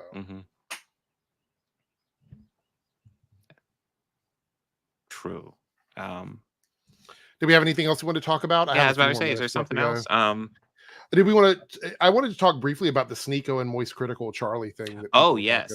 So that was brought up earlier. Yeah, you guys mind if I run to the restroom really quick? Go ahead. Yes, I've got a quick thing. I've got a hippo clip here that we can check out while I do that. Okay. So I don't miss the conversation, because I do want to hear about this, because everybody keeps talking about it, and I don't know enough. All right. Yeah. You know, watching Top Gun Maverick the other day and thinking about what the actors and film crew must have gone through to actually capture that air combat footage, it really hammered home something that's been pissing me off about modern movies for a long time now. A phenomenon that I could best describe as CGI overloads. The Dark Star was made available to the production, but it didn't fly, so it's completely CGI. The good old F-14 doesn't fly anymore. It's all CGI. The enemy's 5th generation fighters, they don't exist. They're all CGI. And in the entire dogfight at the end of the movie, you're watching 100% CGI. And on the face of it, it should have resulted in a better end product. After all, CGI doesn't rely on actors hitting their mark. CGI totally relies on actors hitting their marks, and that's one of the biggest struggles. You have to get them to get their eye lines correct, and you have to get them to react to this thing that doesn't exist as though it does exist. It's controllable, it's predictable, it's safe. If you're not an artist, don't expect the computer to do it for you, because it ain't gonna do nothing. It's controllable. It's predictable. It's safe. It's controllable. It's predictable. It's safe. It's controllable. Predictable. It's controllable. Predictable. It's cost effective. The idea that CGI is more cost effective than practical effects is a myth. And that's not even talking about what the fucking actors have to work with now. Just actors standing around in big empty green rooms having no fucking clue what they're supposed to be reacting to.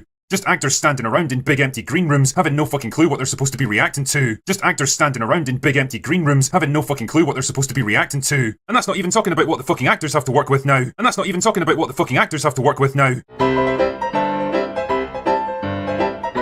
My general rule of thumb is that if you can do something with stunt work, practical effects, or location shoots, then you probably should. Fury Road is probably one of the best examples of limited use of VFX in modern movie making that I can think of. Fury Road is probably one of the best examples of limited use of VFX in modern movie making that I can think of. Limited use of VFX in modern movie making that I can think of. Limited use. All right. I did think that was hilarious when he brings up Mad Max Fury Road being limited use of VFX. I mean, that's not even uncommon to hear. Somehow that movie has gotten this reputation for having like almost no effects. Like, where was it filmed at? Are you serious? What location was the Wasteland, Bob? The Wasteland. Oh, the Wasteland. Okay, cool. That's Hippoclipped, by the way. I'm not sure if that has been added to the thing, but I will drop it in the chat for anybody who should subscribe to it, because he's always putting out I don't know, puts out edits that honestly, you know, they say a lot more with less than we do sometimes. Mm-hmm. So they're just very clever edits that are very entertaining. Is that like a soundstage or something? All right, so Sneeko and okay, are you either? What in the world? Uh-oh. Sneeko's getting you. No, I thought I heard something fall. It was the door. Okay, so are you either of you familiar with Charlie and Sneeko, Moist Critical and Sneeko at all? Yeah, I know who they are. Yeah. Where I know Sneeko from was where he had a couple of those young kid fans come to him and essentially just start saying really sexist stuff. Yeah. Mm-hmm. So that is him. Yes, that is the guy. Mm-hmm. Let me see here. Hold on, pull this up.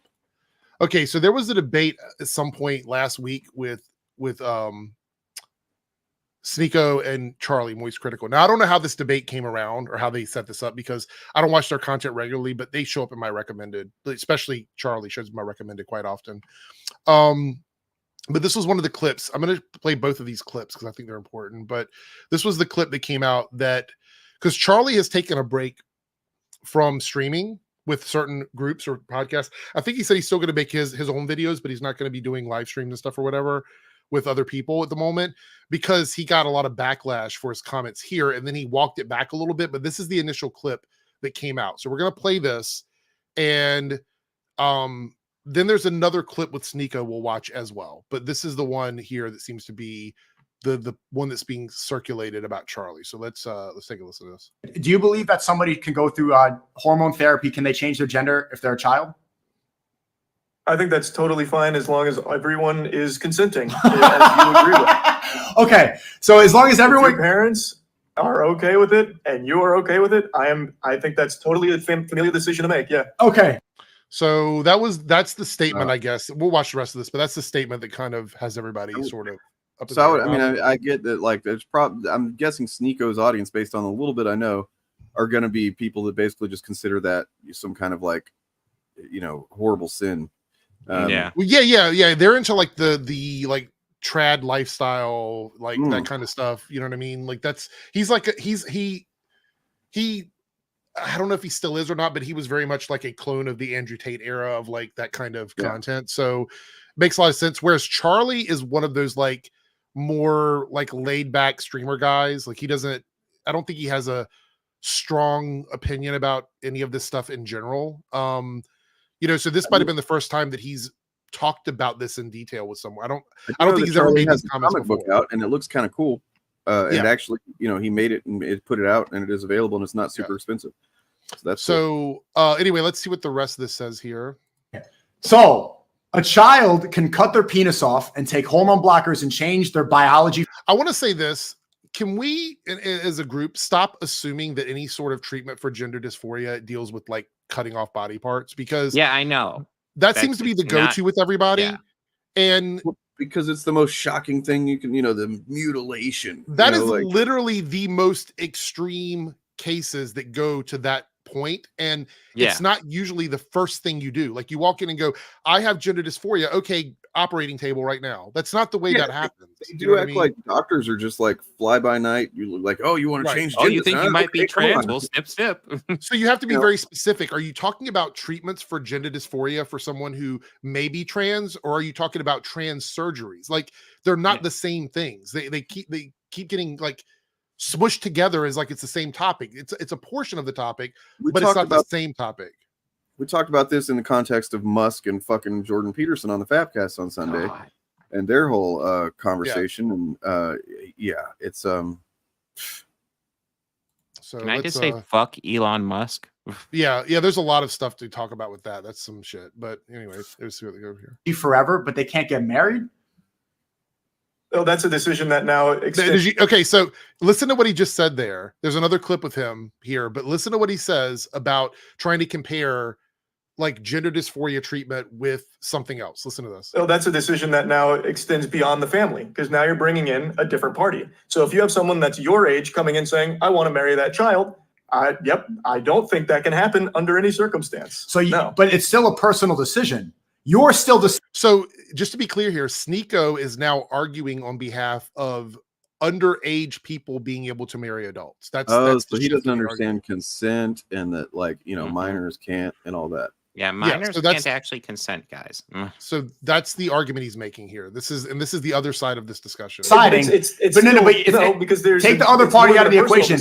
It's a personal decision. If I'm 16 and I personally want to marry this girl, she's beautiful. She's 21 years old. Her family wants to do it. My family wants to do it. You're saying I can't do that. We're both consenting. I'm ready to go. I'm physically mature, but I'm not allowed to marry because Moy says that woman's not pedophile. Mature at 16. Though.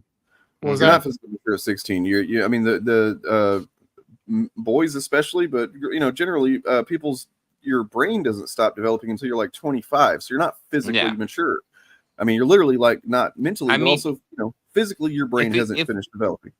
If we want to have a debate about when, the legal age of adulthood is, we can have that debate. But we've pretty much decided it's not 16. Well, I just think it's weird that this is his defense for like his anti. Yeah, and it's weird that he went here. Right. Like, when you argue something more along the lines of like healthcare, wouldn't that be a proper way to go? Why would you go to the consent portion of it and not the actual physical changes? Because that's what he's arguing about. You know what I mean? Like, right. The absolute utter fucking batshit irony of the fact that his audience is probably calling fucking Charlie a groomer for fucking saying what he said. Meanwhile, he's fucking advocating for literal fucking grooming. Yes. So you nailed it. That is the shift here, is that Charlie's personal opinion about a hypothetical situation that he will never be involved in, because Charlie is not trans and he's not raising a trans child or whatever. He's not involved in this at all. His personal opinion that has no effect on anyone, or could have an effect on anyone.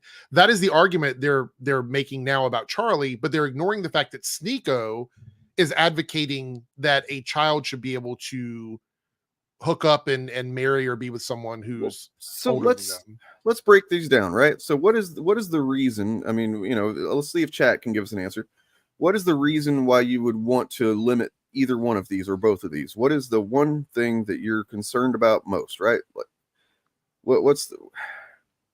Is it just because it gives you bad vibes, or it's weird or something? No, there's a reason why you would want to, for in both cases, you should be concerned about it. Yeah. What is the negative consequence of either one of these? Harm, right? Yeah.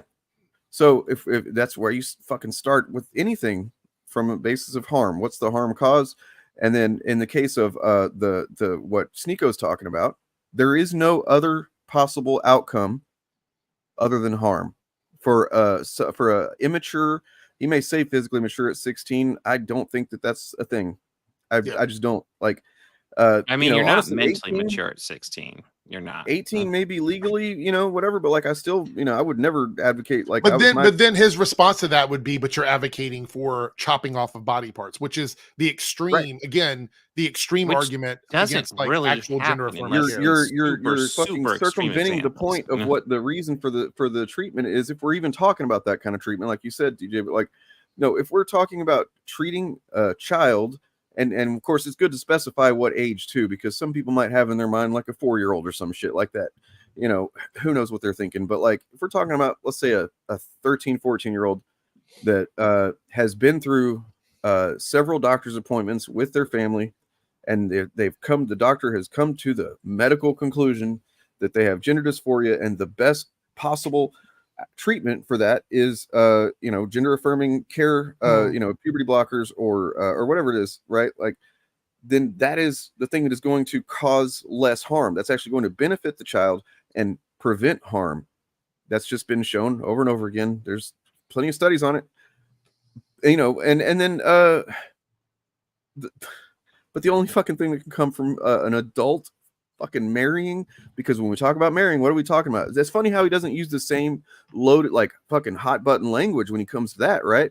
Like, he's talking about fucking a child is what he's talking about. You know what I mean? But he doesn't say that. He'll say cut off a penis. Anyway, I want to see what this last 20 seconds is, because I'm curious to where he goes with this. Yeah, my bad. If then the next day I leave it, I'm depressed, I want to cut my penis off, I can go right into the clinic, snip it off, and no, you cannot. You cannot do that. Not. That is a situation that never happens. Yeah, never happens. Oh, but if you're taking HRT like a child, you can fuck a child. See, that'd be the same equivalent type of language. As an adult, you can't even do that. You can't walk into somewhere as an adult and go, "I want to chop off a body part." That's not the way it happens. Even if you want to look at it in that. I mean, maybe if you go to the caveman way office possible. of Dr. Nick, but yeah. So here we go. Chris Tyson. That's a society that makes sense to you? It is. I believe everyone has I believe everyone has the right to do with their body what they want to do. Oh. So that was the clip that was circulating around. And I would say there's another clip here, I believe. One more clip that, let's see if this is the right one. Oh, that shit actually really pisses me off, man. God damn it.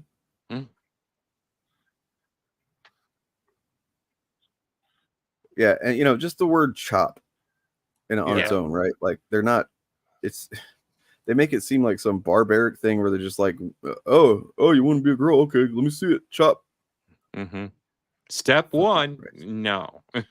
My issue is I'm looking through clips here. I'm trying to find one. If I were Charlie, what I would have done in that circumstance, because this is the way it would. He put Charlie on the defense with an absurd question. I would have flipped around and said, okay, so if you believe, Sneeko, if you actually believe that someone who is 16 can marry someone who is 21, if that's your belief, then why do you oppose gender affirming care and those kinds of things? If you believe that is an okay argument to make, which it seems like that's the direction he was going, because he said he believes that it's, that you should make your own decision if you're in love with somebody or whatever. If that's the scenario he's setting up, then why doesn't he believe in autonomy in another way? You know what I mean? Yeah. Why is it just one-sided? That is what I would have done if I were in that situation. And I'm not going to watch the whole podcast because it would make me angry to watch that whole and thing. Also like in the Charlie's case, in Charlie's argument or point, there's medical consensus to back that decision up. If that's decided. Whereas like on Sneeko, he's just like, if I think I'm in love at 16 years old, like, how many of you have been 16 and in love before? That's basically being insane. We've all been 16 and in love, and it's not actually love, guys. Well, the other thing is that, and I've said this before, this has always been my stance on this. I've made several videos about this. When it comes to anything medical, when it comes to decisions that you need to make about your health, whether it be physical or mental, that should be something that is between you, your doctor, and if applicable, somebody who is your parent or your guardian or something like that. Those are the only people that should be involved in those decisions. Charlie shouldn't be involved. Sneeko shouldn't be involved. I shouldn't be involved. Those decisions that you make about your healthcare should be done between you and people that are actually healthcare providers. Other than that, I don't know why people are having conversations about things they don't understand. I mean, it's talking not about going to clinics and having body parts chopped off. Like, that doesn't happen. it's not a coincidence that these are by and large the same people that believe that a woman should not be able to choose when she wants to have a baby. You know, it's like they believe it's fucking stupid, because a lot of these people would probably consider themselves like libertarian minded people, right? And they're, you know, they believe in freedom and don't tread on me and shit. Oh, but I'm gonna, you know, that makes me uncomfortable because I don't know anything about it. So I'm gonna go ahead and decide that. Well, the other thing is, I was watching a clip. Somebody sent me a clip from one of Frog Tony streams where Hypnotic was on his show. Oh, and someone in the chat, trying to remember who it was, I can't remember. Someone in the chat asked Hypnotic if they agreed with Renown Zero randomly telling me to stop going after kids or whatever that comment was. And that was the entire comment. There was no other context to it. Like, he literally just said that to me, just out of the blue on an unrelated video clip. And Hypnotic was like, well, if he believes in transing the kids, then I guess he is a groomer. How is that? How are those two things connected together? And no one who believes in healthcare for everybody uses the term transing. That's literally not a thing that happens. And I was like, I've never gone on camera and been like, I advocate for people going in and having medical surgeries they don't need. I'm advocating for that. I've never said that. My stance has always been the same, that healthcare should be between you, your healthcare provider, and if applicable, a guardian. And that's it. I'm not advocating for anybody to get anything done that they don't want. I'm not advocating for people to be forced to do anything that they don't want.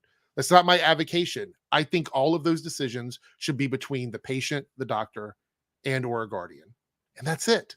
That's been my stance forever. And that's why these little arguments between two individuals who are not queer, two individuals who do not have queer family members, children, whatever, arguing about what should be done in a hypothetical healthcare situation is one of the dumbest fucking conversations you can have. It's so stupid. Nah. Honestly, I mean, has Hypnotic even grown at all since we looked at him a while back? I haven't really been watching much of his. I did a video. Is boring. He just talked about an article and read it.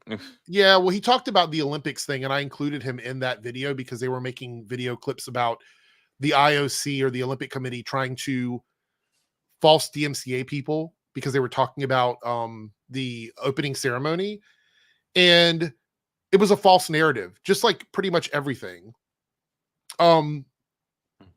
Yeah. That's an AF original right there. It was a false narrative because the Olympics Committee has and the networks have been false DMCAing for years. It had nothing to do with the opening ceremony. You can go back to the last Olympics and see that several people were getting DMCA'd because they were using clips from the Olympics. Yeah. They don't like that. So they go through and they DMCA on. So I mean, fun fact, the Olympics is a terrible organization. The Olympics sucks, man. Yeah. Fuck the Olympics. For real. Like, I don't even give a shit. That stupid opening ceremony that the only reason I even knew about it is because people were talking about it. And I'm like, Christians getting outraged over something that had nothing to do with them. Yeah. People in the United States not understanding cultural references from different periods in time, not understanding French history, obviously, calling everything satanic, and then getting on here and acting like they're going through and DMCAing people because they're talking about the opening of the Olympics. It took me 5 seconds to find examples that has been happening for years. So it's just really stupid. So no, I haven't really kept up with I screen recorded a thread about this the other day. And it was concerning. I'll say that, to say the least. Like, the number of people that are just like, oh, there it is. They're being Satanists right there, you know. Oh man. Conservatives are weird. It's true. They're weird. They're weird as fuck. Yes, they are so weird. They're so fucking weird. Weird. Problem is they are a weird political party. M&Ms will not be satisfied until every last cartoon character is deeply unappealing, until the moment you wouldn't want to have a drink with any one of them. Weird. Q is a patriot. QAnon believers lined up on the grassy knoll. It's the site of the JFK assassination. They believed that the president's late son, JFK Jr., would miraculously appear and that he would help Donald Trump take back power. Weird. See you later.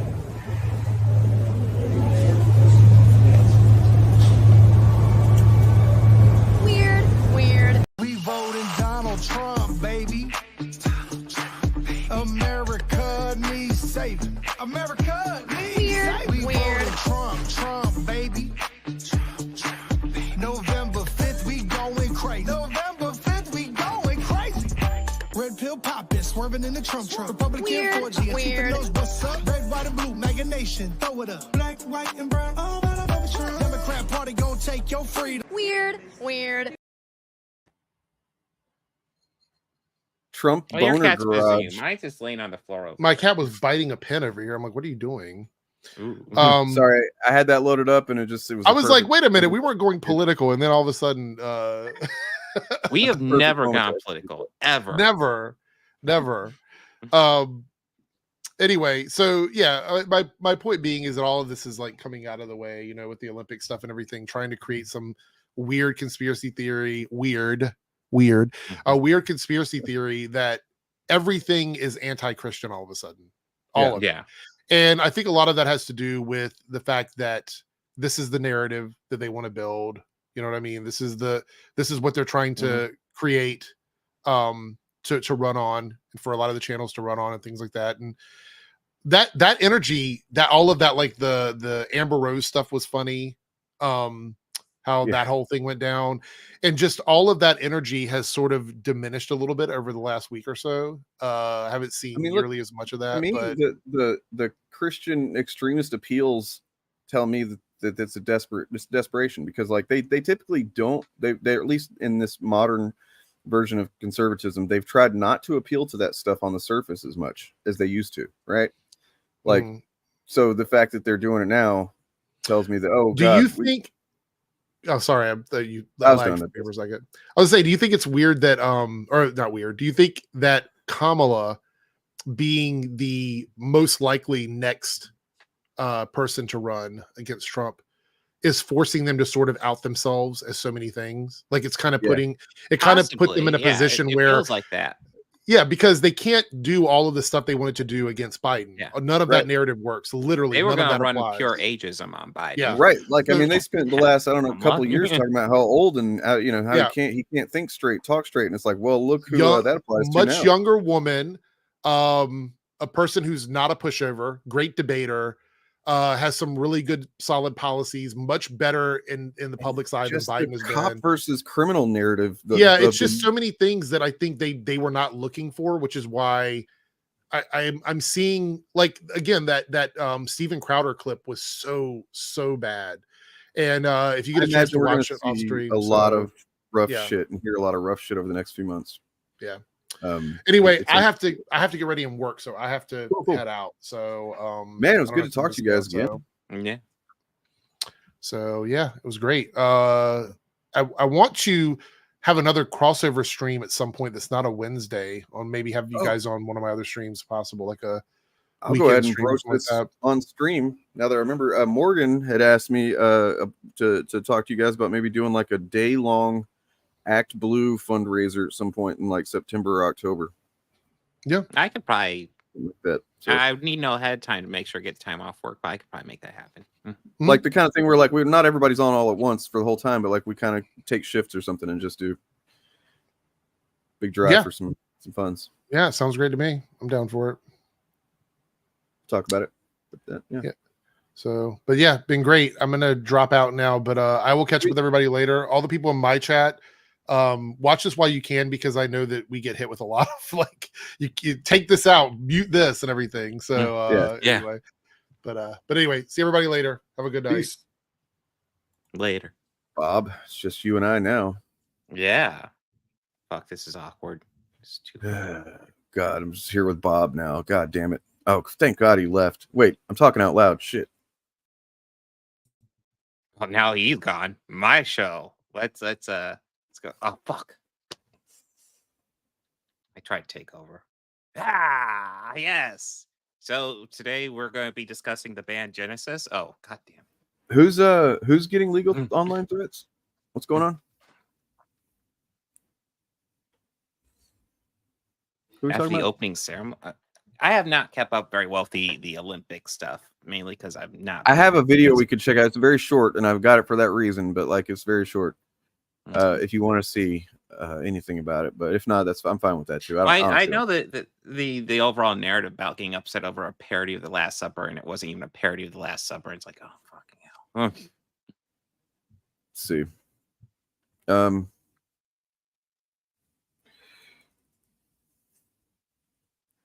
So Paris Olympics organizers say they meant no disrespect. Okay, here we go. So this is Candace Cameron Bure, from old Full House. Full House? Okay. I think it's Beret. Ceremonies completely blaspheme and mock the Christian faith with their interpretation of the Last Supper was disgusting. Candace Cameron Bure taking the Olympics to task, blasting this controversial opening ceremony moment on Instagram. Trust me, it makes me mad, but I'm more sad because I'm sad for souls. I always risk it becoming a headline. I'm a faithful woman. I believe that God's timing is God's timing. The time is now for Candace, who rocks a rebel hat and reads Bible scriptures in her takedown. But the one who sows to the Spirit will reap eternal life from the Spirit. The actress, one of many, speaking out against Friday's ceremony in Paris, with this segment using drag performers in what many assume depicted Leonardo da Vinci's The Last Supper. TLC's Chili, Haley Duff, and Candace's daughter, Natasha, all praising her message in the comments. Not the deadly sin sort of pride that has an entire month dedicated to it. Yeah, Harrison Butker's weighing in too, after his faith-based comments made headlines in May. The Chiefs kicker sharing the ceremony moment on X with a Bible verse. While Rob Schneider writes, I cannot watch an Olympics that disrespects Christianity and openly celebrates Satan. You want to boycott? Boycott. Well, the Olympics is going to get canceled if Rob Schneider isn't watching, guys. Jesus Christ. Not the games. I'm going to watch the games. I want to support our athletes. There are a lot of great Christian athletes competing as well. So I want to support them. But if you feel a conviction not to watch, then don't. I love having conversations with people who have differing opinions than me. Candace doing plenty of that nearly a decade ago when she co-hosted The View. Fast forward to 2024, her former table mate Whoopi Goldberg. Dumb. Hey, look. She was never a left eye. You know what I mean? We lost the real one. Back in the day. Do you? I mean, we you know who her brother is, right? Who, Chili or Left Eye? Candace. Candace Bure. Yeah, it's Kirk Cameron. Yeah, I couldn't remember if they were brother and sister or if they were married. No, they're brother and sister. Well, actually, it might be both now I think about it. But yeah, we're not talking honestly, about a bastion of progressivism going on there. ET, you don't have to cover this shit. Like these people, like what is she? I guess they did Fuller House or whatever. Is that even on anymore? Was that a hit? What was that? Like, what? You don't have to cover these people, man. Dude, they could just like say this shit on fucking Instagram or wherever, and then nobody'd care. Mm-hmm. So dumb.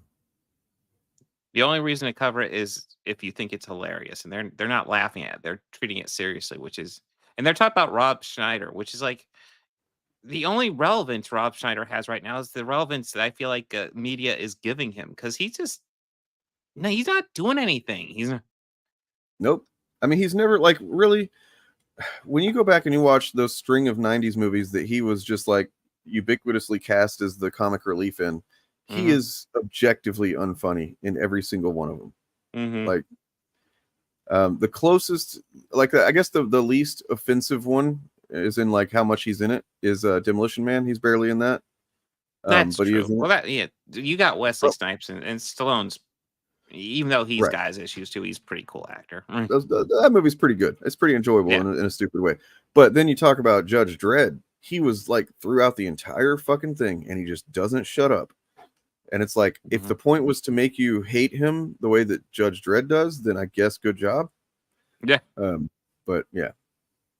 I remember liking Deuce Bigalow, but even at the time, I was not like a huge fan. I have a feeling it won't age particularly well if I were to watch it now.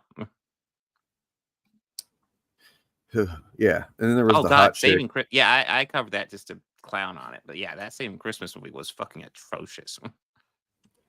The hot chick and then the animal, and it's just like the terrible concept comedy movies. He got all of them there for a while. I thought the stapler was solid. The stapler? Yeah. Rob Schneider is a stapler. He's a stapler. He sits on a desk. And every once in a while he complains. It's hilarious. This is actually pretty funny. Check this shit out. Carnivore diet will fix that.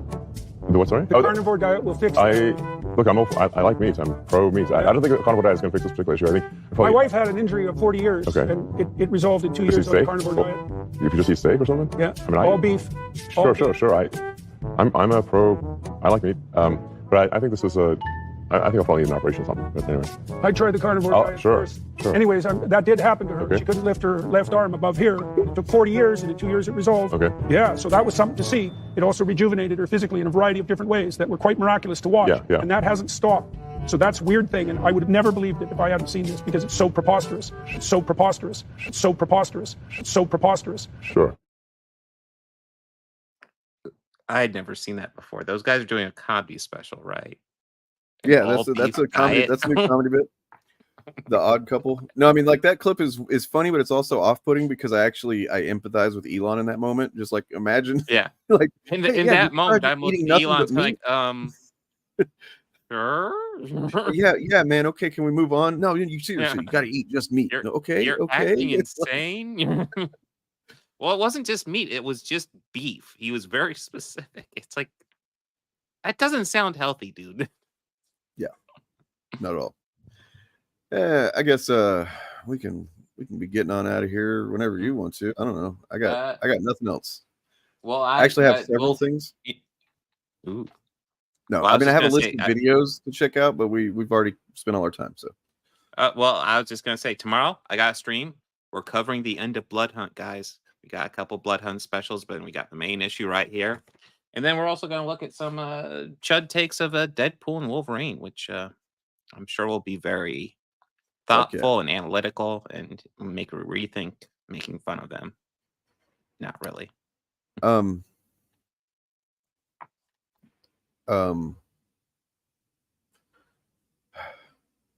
Let's see what I got here.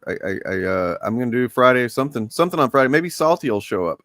I mean, I think I finally banned him from every chat because he kept coming back. I think he made his rounds through all of them, and then I banned him because, I mean, look, if you start saying some fucking, weird hostile shit like you're trying to fight me or something like that, or anybody, and then we say, hey, don't do that, and then you fucking laugh about that, fuck off. You're banned. I don't care. I'm not putting up with any bullshit right now. There's no reason to have to put up with it. Sorry. I was just going to address this real fast and say, if you watch the podcast, we definitely covered it. That one actually might be paywalled, so maybe you didn't see it. But I enjoyed it more than I disliked it. I thought it was overall good. It's not mind blowing though. It is what it is. I'm gonna try and have some clips of some stuff from the Saturday show we did sometime soon ish. Okay, that's right. There was a Saturday show. That was a good show. See what I can do about that. But yeah, otherwise Friday I think I'm gonna be doing what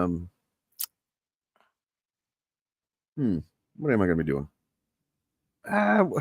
We'll see. I'm gonna leave it a surprise for now because I got a few different options. We'll see. All I know is that his show on Friday will be good, so you guys need to check it out. Don't raise expectations up to good. Guys, like and subscribe. The algorithm stuff truly helps. It truly does. Appreciate all them likes and shit. And then, oh yeah, did you see this? I think we talked about it on Saturday actually, but it's just fucking crazy. Tim Pool. And go ahead. This is wild. So, like, Dumb and Dumber real fast, I just remembered the podcast, while it may not be on my main channel, it'll be on the podcast channel and it'll be on Bobby's channel, so you can still check it out there. See, this is another example of what we're just talking about. I think this is Tim Pool just like going way too hard because he's desperate, so he's just throwing every word he can to get into the tweet. Look, man, when you got Nazi Richard Spencer being like, "Hey, ease up, man, you're going a little too extreme there," it's not a good look. I mean, he's called Dim Tool for a reason, so. if you're not subscribed to Hypoclip, do that. I'm an Yes. asshole for not having that in the description yet. But if you're not subscribed to me, I don't blame you, man. You know, be honest. I could be to better. Actual Fandom. He has a great Hulk video you guys need to check out. Yeah, you know, I could be better. I could be better. If you haven't seen this, look, I put a lot of work into it, so I'm just going to go ahead and show this because, god damn it.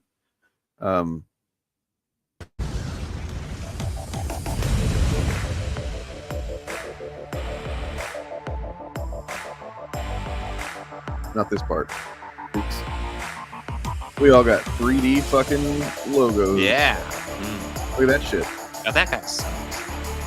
He's bad fake. Yeah, but it's a cool logo.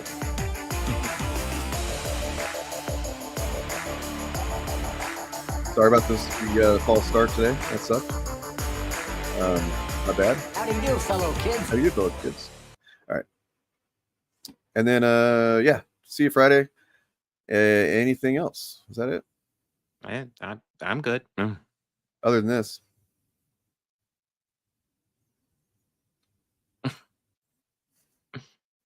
That's it. All right. Peace, everybody. Yeah.